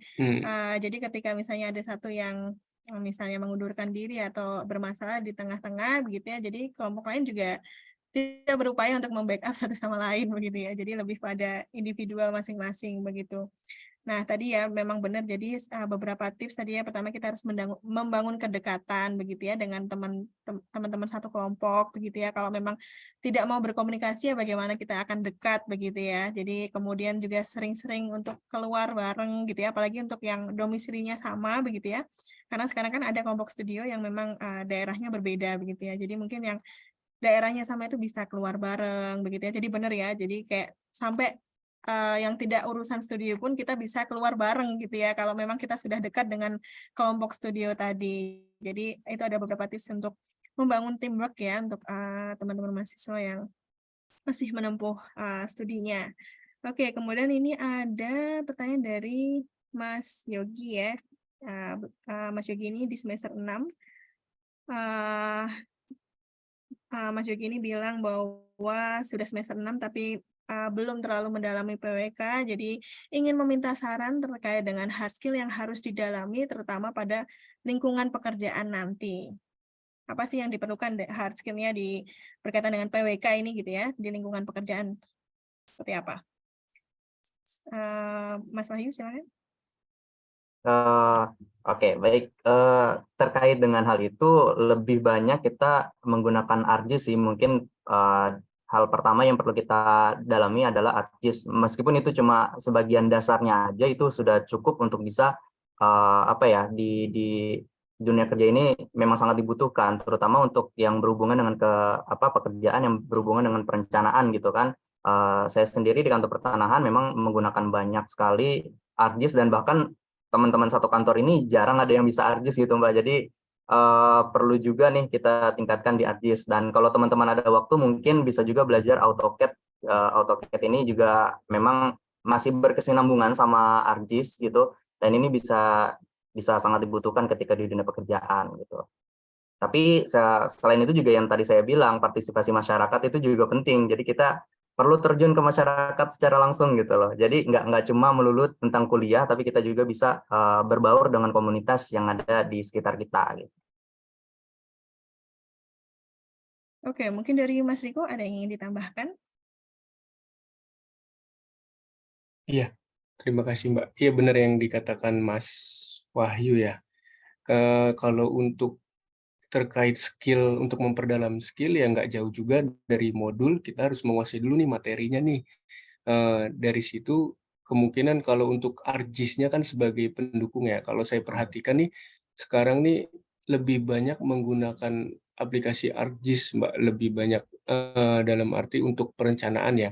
Dan yang benar yang dikatakan Mas Wahyu juga tadi menggunakan AutoCAD, saya juga sempat belajar tuh AutoCAD pada saat saya mengikuti diklat pengukuran kapal, dan alhamdulillah saya sekarang ini sebagai ahli ukur kapal walaupun dalam negeri. Nah itu sangat membantu tuh Mas. Nah, AutoCAD itu sangat membantu banget tuh. Memang awalnya kita dari AutoCAD baru bisa ke ArcGIS ya, seenggaknya kan masih ada basic-basic ya Mas yang mirip-mirip sih Mas. Gitu sih Mbak.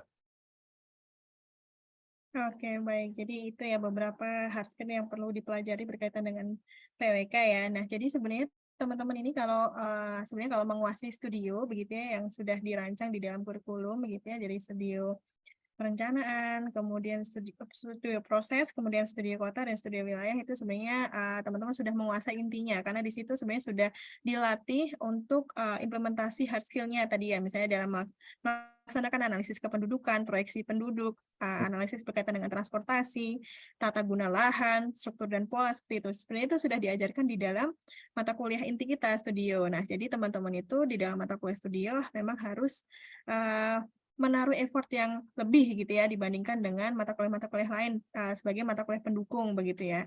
Jadi saya rasa ketika teman-teman menguasai mata kuliah studio ini, saya rasa hard skill-nya sudah terpelajari di situ gitu ya, beserta dengan prakteknya. Nah mungkin itu ya berkaitan dengan hard skill. Kemudian dari Mbak Salsabila Zahra, jadi untuk fresh graduate PWK dengan non pengalaman pekerjaan, apakah memang diperlukan pembuatan portofolio gitu ya untuk melamar pekerjaan gitu ya? Apakah itu bisa dikembangkan dari studio yang pernah kita kerjakan begitu? Mungkin dari Mas Ahyu? Portofolio ya. Pernah sempat juga sih saya membangun portofolio sendiri, terutama memang ya ketika kita kerja gitu kan, kadang suka ditanyakan juga. Tapi sejauh ini yang saya lihat ketika mendaftar atau melakukan wawancara kerja itu lebih banyak di communication-nya, dan kayaknya di PWK juga pernah ada untuk komunikasi juga ya, mata kuliah komunikasi di situ dan presentasi kalau nggak salah. Ini menjadi salah satu poin yang sekarang sangat dibutuhkan gitu. Bagi teman-teman mahasiswa mungkin di bagian komunikasi juga perlu dipertajam lagi, karena memang ketika kita melamar pekerjaan nanti hal yang paling pentingnya adalah ketika wawancara, dan di situ bertemu dengan user, bertemu dengan pewawancara dari HR, itu kan tentu bakal banyak banget ditanya hal-hal terkait dengan background kita selama kuliah maupun di luar kuliah itu gitu. Dan untuk portofolio sendiri saya ada, tapi tidak terlalu terpakai sih karena lebih banyak kita communication skill-nya yang dibutuhkan di situ gitu.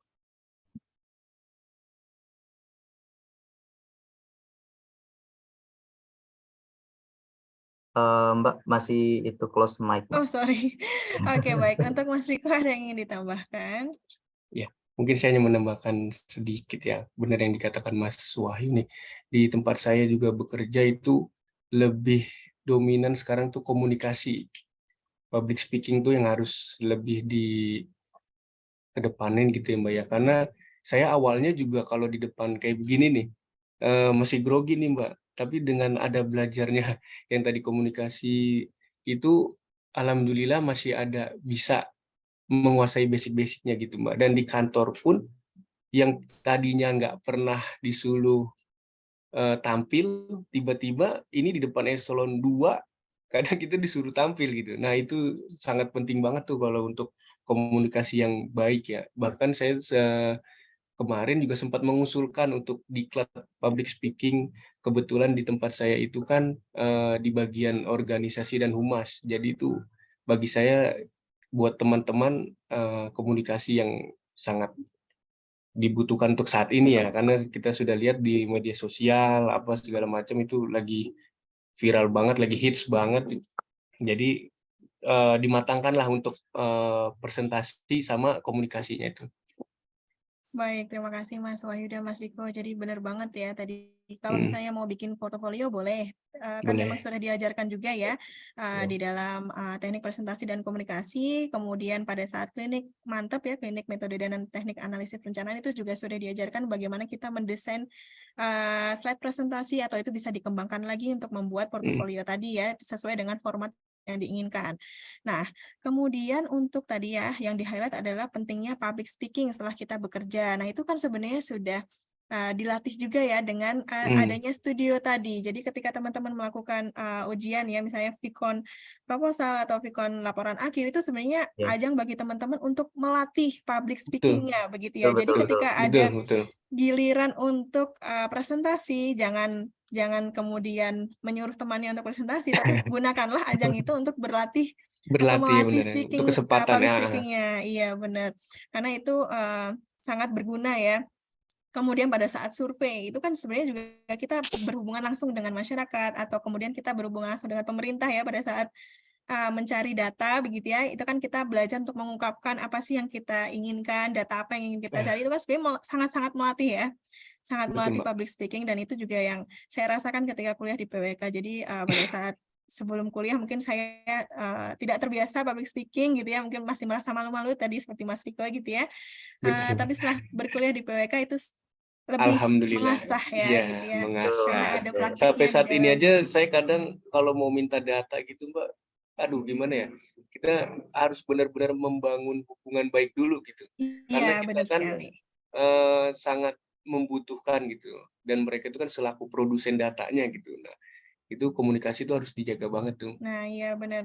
Nah, itu harus dipraktikkan ya teman-teman ya. Jadi dalam mencari data dalam studio misalnya. Nah, sekarang ini kan teman-teman mahasiswa ini pada nggak sempat survei begitu ya ceritanya. Padahal itu sangat bisa melatih banyak soft skill begitu ya yang tidak diajarkan di dalam kelas gitu. Oke, itu sangat menarik ya. Dan tadi ya, misalnya di bidang pekerjaan tiba-tiba kita disuruh presentasi di hadapan pimpinan. Nah, itu kan sesuatu yang tidak kita pelajari di dalam kelas ya, dan gitu harus kita latih di luar gitu ya. Bisa melalui tadi ya studio tadi di dalam PWK, atau bisa melalui misalnya kompetisi-kompetisi, seminar-seminar. Itu kan sebenarnya sangat melatih ya. Kemampuan public speaking kita. Jadi ada banyak cara teman-teman ya. Jadi harus dipraktekkan memang ya. Oke, baik. Kemudian dari Mas Wisnu Anandita ya. Jadi gimana sih resepnya nih kakak-kakak alumni untuk menjaga semangat belajar agar sampai lulus gitu ya, tetap terjaga semangatnya. Nah, itu tadi yang sudah disampaikan Mas Riko ya. Jadi mungkin kalau tadi dari sisi eksternalnya mungkin ada dosen yang berkunjung begitu ya, menambah semangat. Mungkin dari sisi internalnya apa nih yang menjaga Mas Riko untuk tetap belajar sampai lulus gitu. Silahkan. Iya, terima kasih Mbak. Kalau untuk saya, kalau saran saya sih kemarin saya membangun hubungan baik dulu nih dengan teman-teman antar kelompok ya. Karena dengan hubungan kita membaik, kita jadi ada rasa, ayo kita kapan ketemu lagi, ayo kita kapan kumpul lagi gitu. Jadi ada rasa semangat untuk belajarnya tuh di situ ada semangat. Tapi kalau kita misalkan hubungannya nggak baik kan jadi males nih Mbak. Ketemu dia lagi, males gitu, pasti gitu tuh Mbak. Kalau saya sih hubungan baik dulu ya dengan teman-teman kelompok ya, khususnya yang dengan kelompok ya, walaupun di luar sana kan banyak kelompok lain gitu, tapi yang diintiin yang kelompoknya aja dulu. Gitu sih Mbak, kalau internalnya. Oke, baik. Jadi menjaga hubungan baik ya Mas Riko ya, terhadap sesama teman jadi biar semangat gitu ya. Oke, baik. Dari Mas Wahyu mungkin? Iya, menurut saya juga benar banget sih apa yang disampaikan sama Mas Riko, bahwa kita memang harus apa ya, menjalin pertemanan yang sangat dekat gitu dengan teman-teman satu studio gitu ya. Eh, Tidak hanya itu, juga teman-teman satu Pokja maupun teman-teman yang online mungkin bisa juga membangun komunitas untuk bisa saling berdiskusi gitu. Dan di sini kan kadang kita perlu juga teman-teman ini, karena mereka yang justru memotivasi kita gitu untuk terus belajar di PWK, karena emang sering banget kita down gitu kan, capek rasanya gitu, nanti aja lah dulu, tunda-tunda gitu kan. Nah ini kan kadang sulit juga nih bagi kita nih untuk bisa bangun. Nah salah satunya adalah dengan pertemanan itu kita sama-sama bangun, kita sama-sama berkomitmen untuk terus apa ya, belajar gitu. Dan selain itu juga kita perlu komitmen nih dari diri sendiri. Sebenarnya tujuan kita belajar ini untuk apa sih gitu kan? Apakah memang pendidikan ini menjadi prioritas atau justru yang bekerja gitu. Kalau saya sendiri memang pendidikan ini menjadi satu prioritas, sedangkan bekerja itu nanti, karena saya yakin ketika pendidikan saya baik dan lulus dengan baik gitu, nanti ketika pekerjaan itu akan mengikuti gitu kan. Dan itu bisa dirasakan juga sampai saat ini gitu, terutama untuk komitmen ini sih yang perlu kita jaga gitu. Dari diri sendiri kita tujuannya mau seperti apa gitu. Apakah mau jadi seorang planner, atau kita mau bekerja di konsultan gitu kan. Atau kita justru mau bekerja yang berhubungan dengan sosial gitu. Itu kita mantapkan dulu tujuannya, mungkin itu jadi apa ya, komitmen diri kita sendiri untuk bisa terus bangkit sih. Mungkin Baik, nambah sedikit Mbak. silakan. Ya betul yang dikatakan Mas Wahyu nih, awal-awal juga saya awalnya bukan untuk memprioritaskan belajarnya nih Mas. Awalnya memang untuk karir ya. Tapi pada saat udah selesai, nanti jangan sampai teman-teman yang saat ini masih kuliah itu menyesal di kemudian hari tidak menguasai materinya. Itu nanti bakal menyesalnya di pas sudah kita bekerja nih. Wah, ini kemarin diajarin nih tapi kita belum menguasai nih. Nah, itu tuh. Itu jangan sampai ke situ. Jadi utamain memang belajarnya dulu. Oke, baik. Jadi tadi ya balikan lagi ke komitmen diri masing-masing ya, bahwa belajar itu atau menempuh pendidikan kuliah ini sebagai kebutuhan kita gitu ya, karena ini yang akan menjadi bekal kita untuk bekerja begitu ya. Jadi ketika pendidikan kita bagus, nanti pekerjaan itu akan mengikuti gitu ya, atau dimudahkan begitu ya dengan adanya pendidikan yang kita tempuh gitu ya. Jadi nah mungkin ini ya yang mungkin menjadi pembeda ya. Jadi mungkin beberapa mahasiswa yang kurang bisa mengikuti karena memang belum menjadikan perkuliahan ini sebagai prioritas begitu ya. Jadi banyak yang pada akhirnya tertinggal begitu ya perkuliahannya. Baik. Kemudian mungkin ini dari Mas Mahendra ya, dari UT Surabaya. Pertanyaannya adalah, apakah lulus dengan predikat cum laude atau faktor tinggi rendahnya IPK mempengaruhi dalam proses rekrutmen kerja? Nah, ini mungkin dari Mas Wahyu. Kalau dari saya sendiri, saya lihat bahwa tidak berpengaruh terhadap tinggi rendahnya. Maksudnya ketika kita lulus ya perlu lah misalnya untuk mencapai nilai minimal gitu, terutama ketika kita mendaftar CPNS gitu kan. Ini kan ada salah satu batas minimal untuk bisa masuk gitu. Dan mungkin kalau bisa sih di angka 3 ke atas itu sudah cukup, karena ketika kita melamar pekerjaan nanti tidak dilihat secara IPK, tapi apa yang kita bawa gitu, apa yang soft skill kita, hard skill kita yang kita punya, yang kita bisa tawarkan kepada perusahaan gitu. Jadi mungkin IPK memang penting gitu kan, tapi tidak menjadikan IPK ini sebagai tolak ukur, hanya satu tolak ukur semata gitu untuk bisa mendapatkan satu pekerjaan yang kita inginkan gitu.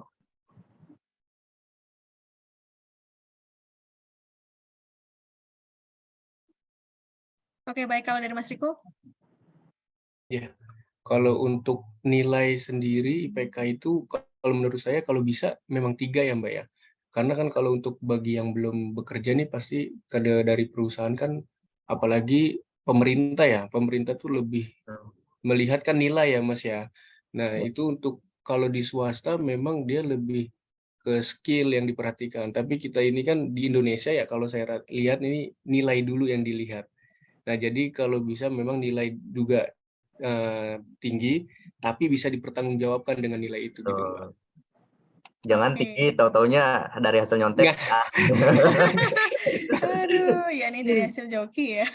Hasil Iya, iya. joki. Oke, baik. Jadi intinya IPK itu penting untuk diusahakan begitu ya.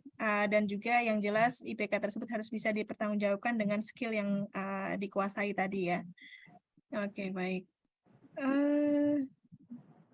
Kemudian dari Pak Syaifullah ya, jadi cara menguasai materi dengan cepat dan efektif karena keterbatasan waktu dalam kegiatan sehari-hari, karena harus membagi waktu tadi ya, bekerja dan juga kuliah. Nah itu gimana sih cara efektif kita dalam belajar? Nah ini bagus nih pertanyaan ini.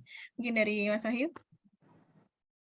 Saya sendiri lebih menerapkan metode skimming sama scanning sih Mbak, tapi di situ saya lebih banyak meng-highlight poin-poin penting gitu yang kita dapatkan selama tuton maupun tutor gitu kan.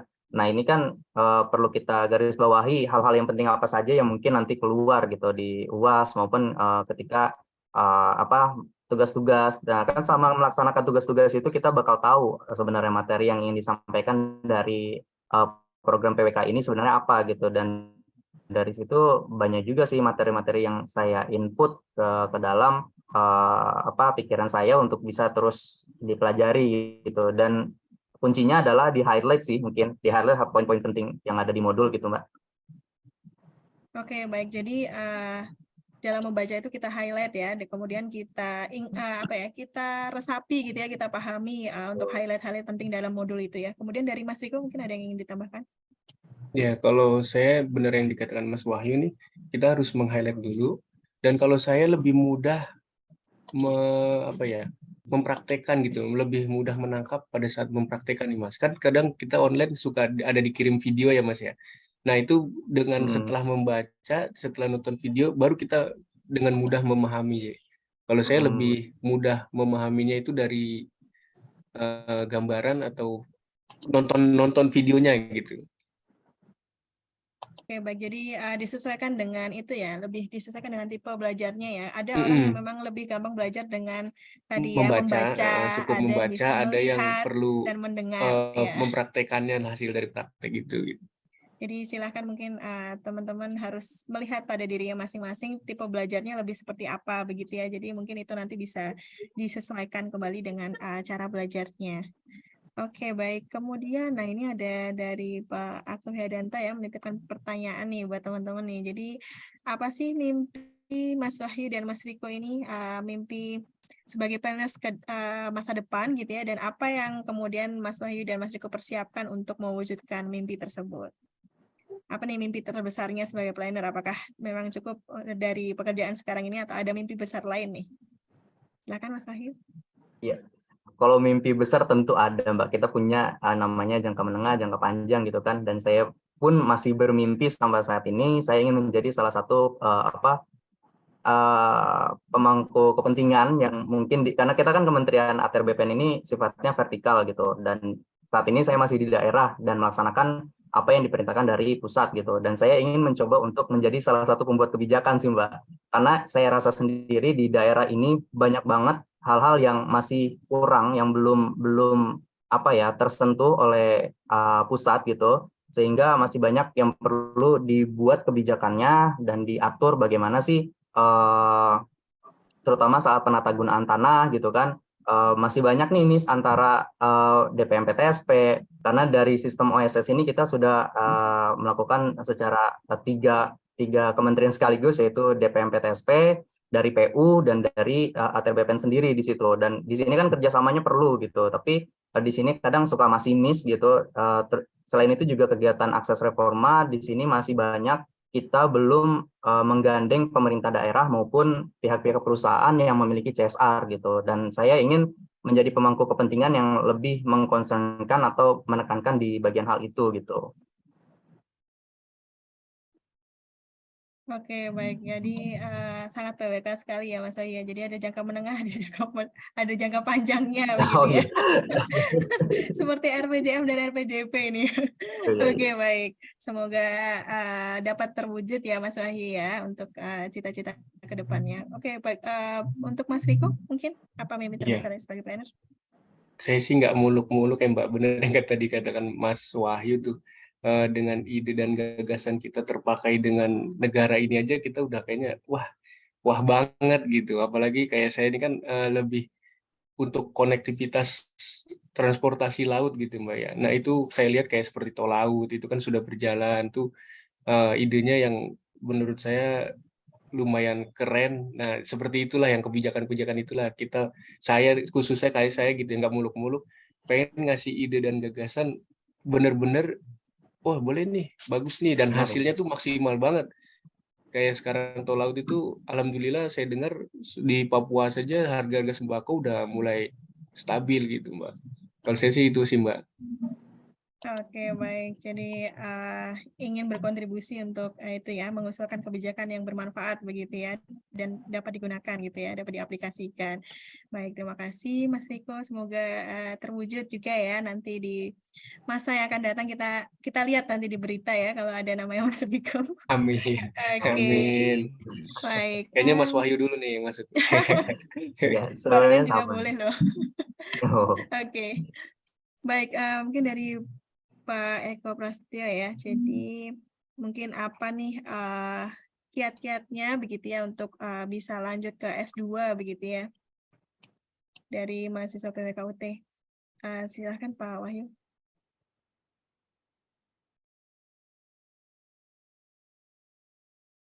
Jaringannya ini ya, sepertinya. Mungkin Mas Riko dulu.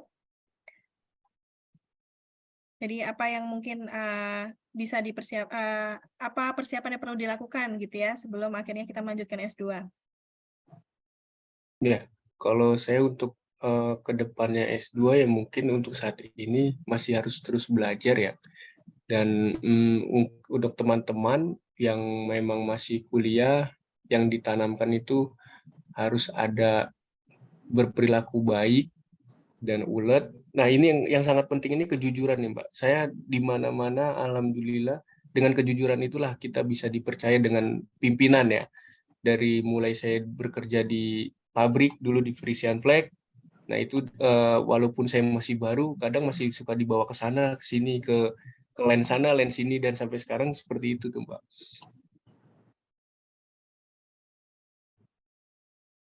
Oke, baik. Terima kasih Mas Riko ya. Jadi kita harus tetap ulet begitu ya, harus tetap belajar dan Tahan harus banting. mengutamakan kejujuran ya begitu ya. Oke, baik. Untuk Mas Wahyu mungkin apa yang perlu dipersiapkan untuk S2 ya, terutama untuk bisa mendapatkan beasiswa begitu ya. Untuk S2 sendiri, saya kemarin banyak banget sih mempersiapkan banyak hal gitu, karena memang untuk beasiswa S2 ini kita perlu menggali lagi nih, kira-kira selama kita kuliah gitu, kita ngapain aja gitu kan, dan di situ nanti kita bakal ada seleksi dari dari administrasi, kita membangun esai yang memang bisa menggugah buat para interviewer gitu, dan salah satunya adalah seberapa jauh kita kegiatan selama perkuliahan gitu kan yang bisa kita terapkan, terutama hal-hal yang berkontribusi untuk masyarakat sih Mbak. Itu yang saya lebih tekankan selama untuk beasiswa kemarin, LPDP kemarin gitu, dan memang dari situ banyak banget digali sama interviewer terkait dengan kegiatan saya ketika mengikuti ekspedisi Nusantara Jaya atau kegiatan-kegiatan di kantor yang memang apa sih yang pernah kita lakukan gitu kan. Salah satunya adalah pada tahun 2022 kemarin saya juga pernah ditunjuk jadi oleh Kepala Kantor Pertanahan untuk mengetuai tim kreatif gitu, di mana kita membangun inovasi. Nah ini kan salah satu bentuk kebijakan nih yang sangat senang bisa didengar sama atasan gitu kan. Kita membangun namanya SMART atau sistem manajemen terhadap arsip pertanahan, termasuk juga sistem drive-thru. Jadi ketika pemberian sertifikat itu tidak lagi mengantri di loket, tapi bisa melalui drive-thru gitu. Ini hal yang saya tekankan mungkin di situ gitu, kontribusi kepada masyarakat gitu Mbak. Oke, baik. Jadi itu ya tips dari Mas Wahyu ya. Jadi kalau ingin bisa lolos untuk beasiswa, tadi LPDP ya Mas ya? Iya, beasiswa LPDP, Mbak. ya LPDP ya. Jadi kita harus perbanyak ini kita ya, pengalaman kita untuk terjun langsung ke masyarakat gitu ya, membuat kegiatan yang memang berdampak gitu ya, berdampak langsung pada masyarakat. Baik, oke, karena kita sudah berada di penghujung acara ya, karena keterbatasan waktu, mungkin ini ada 2 pertanyaan terakhir nih Mas ya dari kami gitu ya. Apa nih pesan-pesan gitu ya untuk junior kita di PWK begitu ya, yang masih menempuh studinya hingga saat ini? Apa nih pesan-pesannya dari Mas Riko mungkin? Ya, terima kasih Mbak. Kalau saya, yang tadi saya bilangin Mbak, itu semangat belajarnya kudu tinggi, dan untuk teman-teman kalau bisa ini, bukan kalau bisa, memang harus ya, harus benar-benar menguasai materinya. Karena nanti pada saat sudah lulus ini, itu benar-benar bisa kepake. Itu jangan sampai nanti kita kalau ditanya pimpinan tuh lebih banyak AE-AE-nya gitu. Ibaratnya kalau kita presentasi itu lebih banyak AE-AE-nya gitu. Nah itu yang saya alami seperti itu Mbak. Makanya kalau kita punya modul, kalau bisa itu jangan dibuang. Nanti itu kan bisa kita buka lagi tuh untuk belajar. Itu kebanyakan saya lihat teman-teman, kebanyakan bukunya entah kemana. Saya juga lagi kadang mau buku saya dipinjam sampai sekarang ada yang belum dikembalikan. Nah itu untuk mendapatkannya lagi tuh kayaknya, aduh, udah deh biarin aja deh. Jadi rasa semangat itu memang nomor 1 tuh harus ada tuh Mbak, untuk semangat belajarnya ya. Jangan sampai kendor. Itu sih Mbak. Oke, baik. Jadi teman-teman mahasiswa nih ya, jangan sampai kendor gitu ya, belajar yang sungguh-sungguh gitu ya, karena ilmu itu yang nantinya akan teman-teman bawa pada dunia kerja begitu. Oke, mungkin dari Mas Wahyu, apa nih pesan-pesannya? Baik, kalau dari saya buat teman-teman mahasiswa maupun alumni, mungkin ada beberapa hal ya, misalnya dari manajemen waktu gitu. Kita perlu membagi kesibukan kita bekerja maupun kesibukan di luar kampus gitu, tapi kita tetap lebih memprioritaskan pendidikan kita. Jadi di sini kita lebih banyak berkomitmen terhadap diri sendiri untuk bisa menyelesaikan studi dengan baik, sehingga hasilnya nanti bisa membawa kita pada perubahan maupun pada pekerjaan yang lebih baik gitu. Selain itu juga saya mencoba untuk teman-teman agar membangun relasi gitu, baik kepada teman-teman sesama UT maupun teman-teman dari luar kampus gitu kan. Kan sekarang banyak nih di dunia digital gitu, informasi kegiatan di luar kampus itu banyak banget dari Instagram, dari Facebook, TikTok gitu kan. Nah, itu kan informasi seperti itu bisa kita dapatkan gitu. Dan teman-teman mungkin bisa bangun relasi dari kegiatan di luar kampus, bisa dari lomba atau dari kegiatan volunteering maupun kegiatan komunitas-komunitas yang ada gitu. Dan yang ketiga mungkin teman-teman bisa menggali lagi passionnya mau ke arah mana gitu. Jadi kita punya tujuan dulu nih. Kita kan kadang punya passion lebih ke arah ekonominya, passion terhadap sosialnya gitu kan, passion terhadap teknisnya maupun argisnya gitu kan. Ini kan berbeda-beda nih. Mana sih yang mau kita kembangkan gitu dalam diri kita? Kalau saya sendiri sih lebih banyak ke pemberdayaan masyarakatnya. Saya sangat senang ketemu dengan masyarakat sekitar, senang ketemu anak-anak kecil gitu kan. Jadi kegiatan-kegiatan yang berbau dengan pemberdayaan masyarakat itu saya sangat senangi gitu. Dan itu menjadi passion yang saya terus tumbuhkan sampai detik ini, bahkan mungkin nggak akan berhenti sampai tua saya nanti gitu. Seperti itu, Mbak. Baik, jadi ada banyak ya pesan-pesannya ya. Pertama dari sisi manajemen waktu gitu ya, kemudian kedua membangun relasi begitu ya. Jadi tidak hanya dalam internal saja, tapi dari luar kampus gitu ya. Tadi seperti misalnya mengikuti kegiatan-kegiatan di luar kampus gitu ya, kegiatan voluntary, atau sebenarnya teman-teman bisa mengikuti kegiatan dosennya juga begitu ya. Misalnya dosen kan ada kegiatan penelitian atau ada proyek-proyek lain. Nah, sebenarnya teman-teman mahasiswa bisa mengikuti kegiatan tersebut. Kemudian, nah ini ya mungkin yang ketiga ini adalah kita lebih melihat passion kita gitu ya. Kita nanti akan berkarir di bidang mana gitu ya, lebih ke masyarakat kah, atau lebih jadi birokrat kah gitu ya, atau berkarir di bidang akademisi begitu. atau di bidang konsultan kah? Nah, itu kita harus gali gitu ya passion kita sehingga kita belajarnya lebih mengerucut begitu ya nantinya ya Mas Wahyu ya. Oke, baik. Mungkin yang terakhir nih, ada nggak nih masukan yang ingin disampaikan dari Mas Wahyu dan Mas Riko gitu ya untuk prodi gitu ya berkaitan dengan kebutuhan dunia kerja. Misalnya ada nggak yang prodi tambahkan atau perlu diupayakan lagi begitu ya sesuai dengan kebutuhan dunia kerja. Silakan Mas Wahyu atau Mas Riko.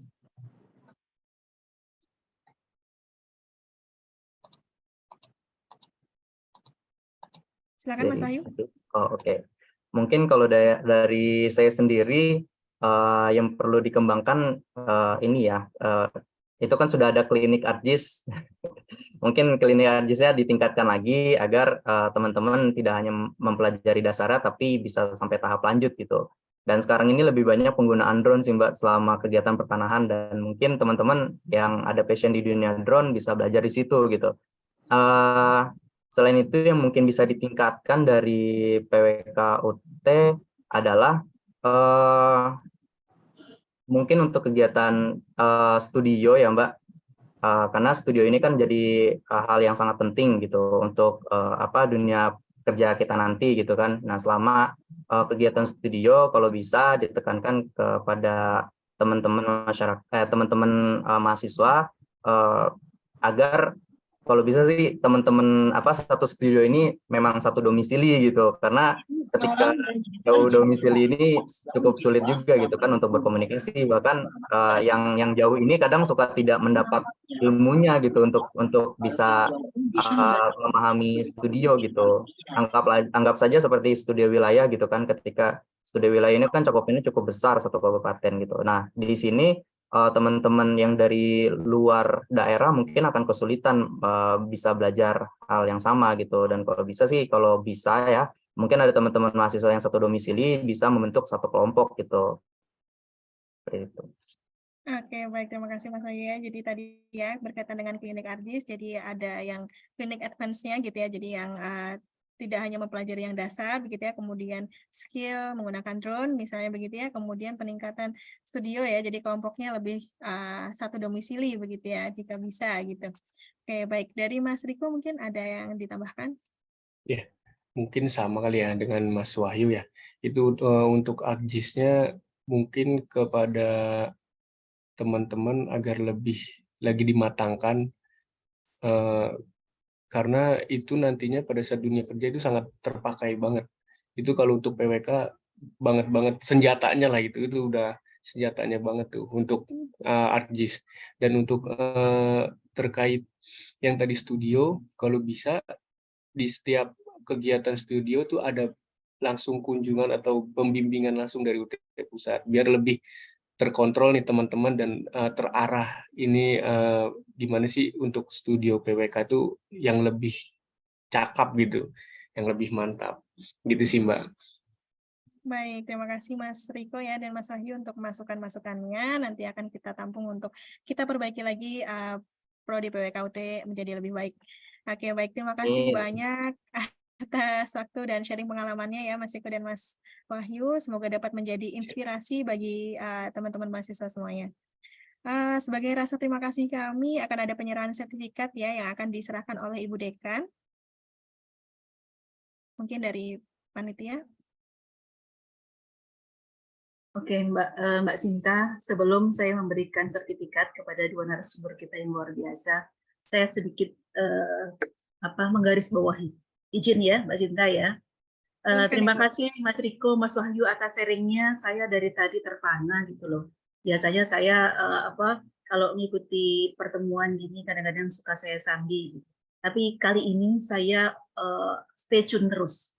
Karena saya sangat-sangat bangga dan tentu dengan pengalaman yang disampaikan tadi di dunia kerja ketika masih kuliah dan juga ketika sudah bekerja. Nah, ini diharapkan para mahasiswa yang masih berkuliah jangan kendor gitu ya. Kita contoh praktek baik yang sudah dilakukan oleh Mas Riko dan Mas Wahyu, karena segala sesuatu capaian tidak pasti harus dilalui dengan perjuangan. Tidak ada yang instan gitu ya, hanya mie yang ada instan gitu. Jadi tetap bersemangat para mahasiswa, ikuti apa tadi sharing dari Mas Riko dan Mas Wahyu, karena apa yang tadi diucapkan itu adalah merupakan doa. Mudah-mudahan Mas Wahyu suatu saat nanti akan menjadi seorang penentu kebijakan tadi ya, menjadi pemangku kebijakan. Insya Allah nanti akan dikabulkan. Kita doa bersama. Dengan ini saya menjadi lebih mantap lagi. Kenapa para mahasiswa lulusan dari UT ini banyak yang diterima sebagai CPNS? Nah, mungkin para mahasiswa yang saat ini sedang berkuliah boleh dicatat ini.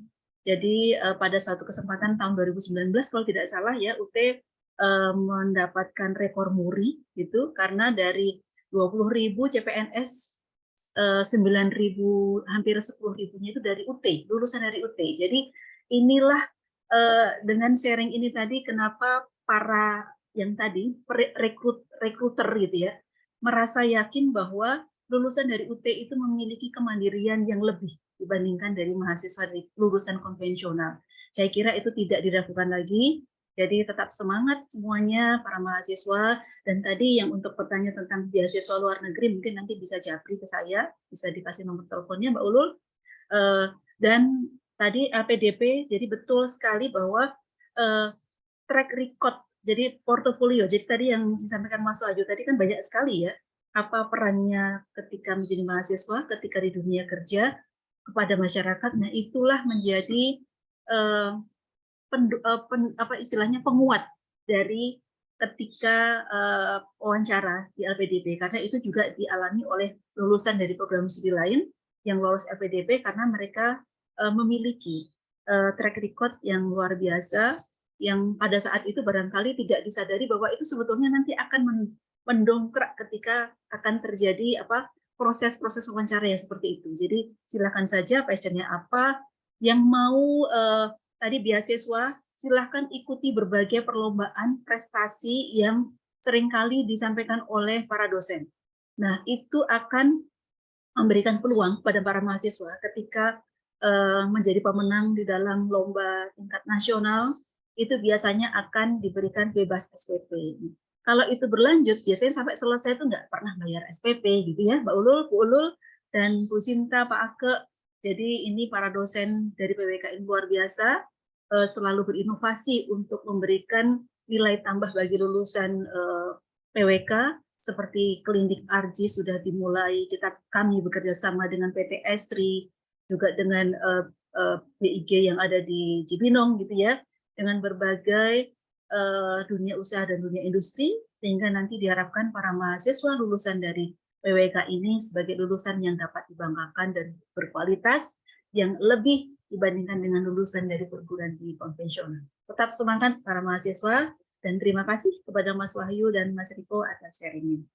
Dan pada kesempatan ini kami berikan sertifikat sebagai ucapan terima kasih dari kami. Mudah-mudahan ini menjadi penyemangat bagi semuanya, teman-teman yang masih berkuliah dan juga para alumni yang mungkin sharing ini bisa diambil manfaatnya.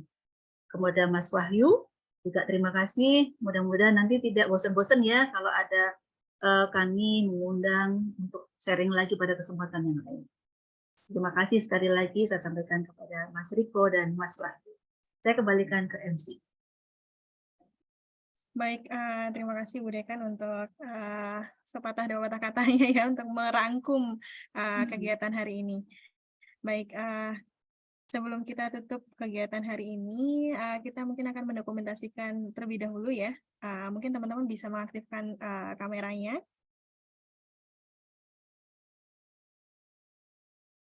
Oke, dari panitia mungkin bisa mendokumentasikan kegiatan hari ini. Mengingatkan juga ya teman-teman ya untuk mengisi daftar hadirnya yang sudah di-share di kolom chat ya. Jadi silakan untuk diisi. Apakah sudah selesai untuk mendokumentasikan? Baik, Mbak, saya hitung mundur ya. 3, Oke. 2, 1. Slide selanjutnya. 3, 2, 1. Oke, sudah Mbak Sinta. Oke, baik. Terima kasih, Mas Mahdi. Baik, sebelum kita tutup kegiatan hari ini, kami mengucapkan terima kasih kepada para narasumber dan rekan-rekan semua, Bapak, Ibu Nurma, Pak Ake, dan dosen-dosen lain yang sudah menghadiri kegiatan hari ini. Kami memohon maaf apabila ada kekurangan dalam penyelenggaraan kegiatan, dan jika ada kesalahan dalam memandu kegiatan hari ini. Terima kasih semuanya. Saya Sinta Purnama Putri, mohon pamit undur diri. Kita berjumpa lagi pada kesempatan berikutnya. Wassalamualaikum warahmatullahi wabarakatuh. Waalaikumsalam warahmatullahi wabarakatuh. Terima kasih Mbak Terima Sinta, Ibu kasih Mbak Nurmawati, Erika, Pak Bu Ake. Rini. Erika. Terima kasih banyak Bu Dekan, Mas Wahyu, sehat-sehat Mas Riko. Ya, Sukses semuanya ya buat amin, mahasiswa. amin, amin. Tetap Terima semangat. kasih Bapak Ibu. Jangan pakai joki-jokian. Ya. Betul. Nanti akan rugi sendiri di ujungnya. Betul. Izin live, Ibu. Terima kasih Mas Wahyu. Ya. Izin live ya. Mas Riko. Mas Wahyu, Mas Riko. Ya. Ini kan nyata yang katanya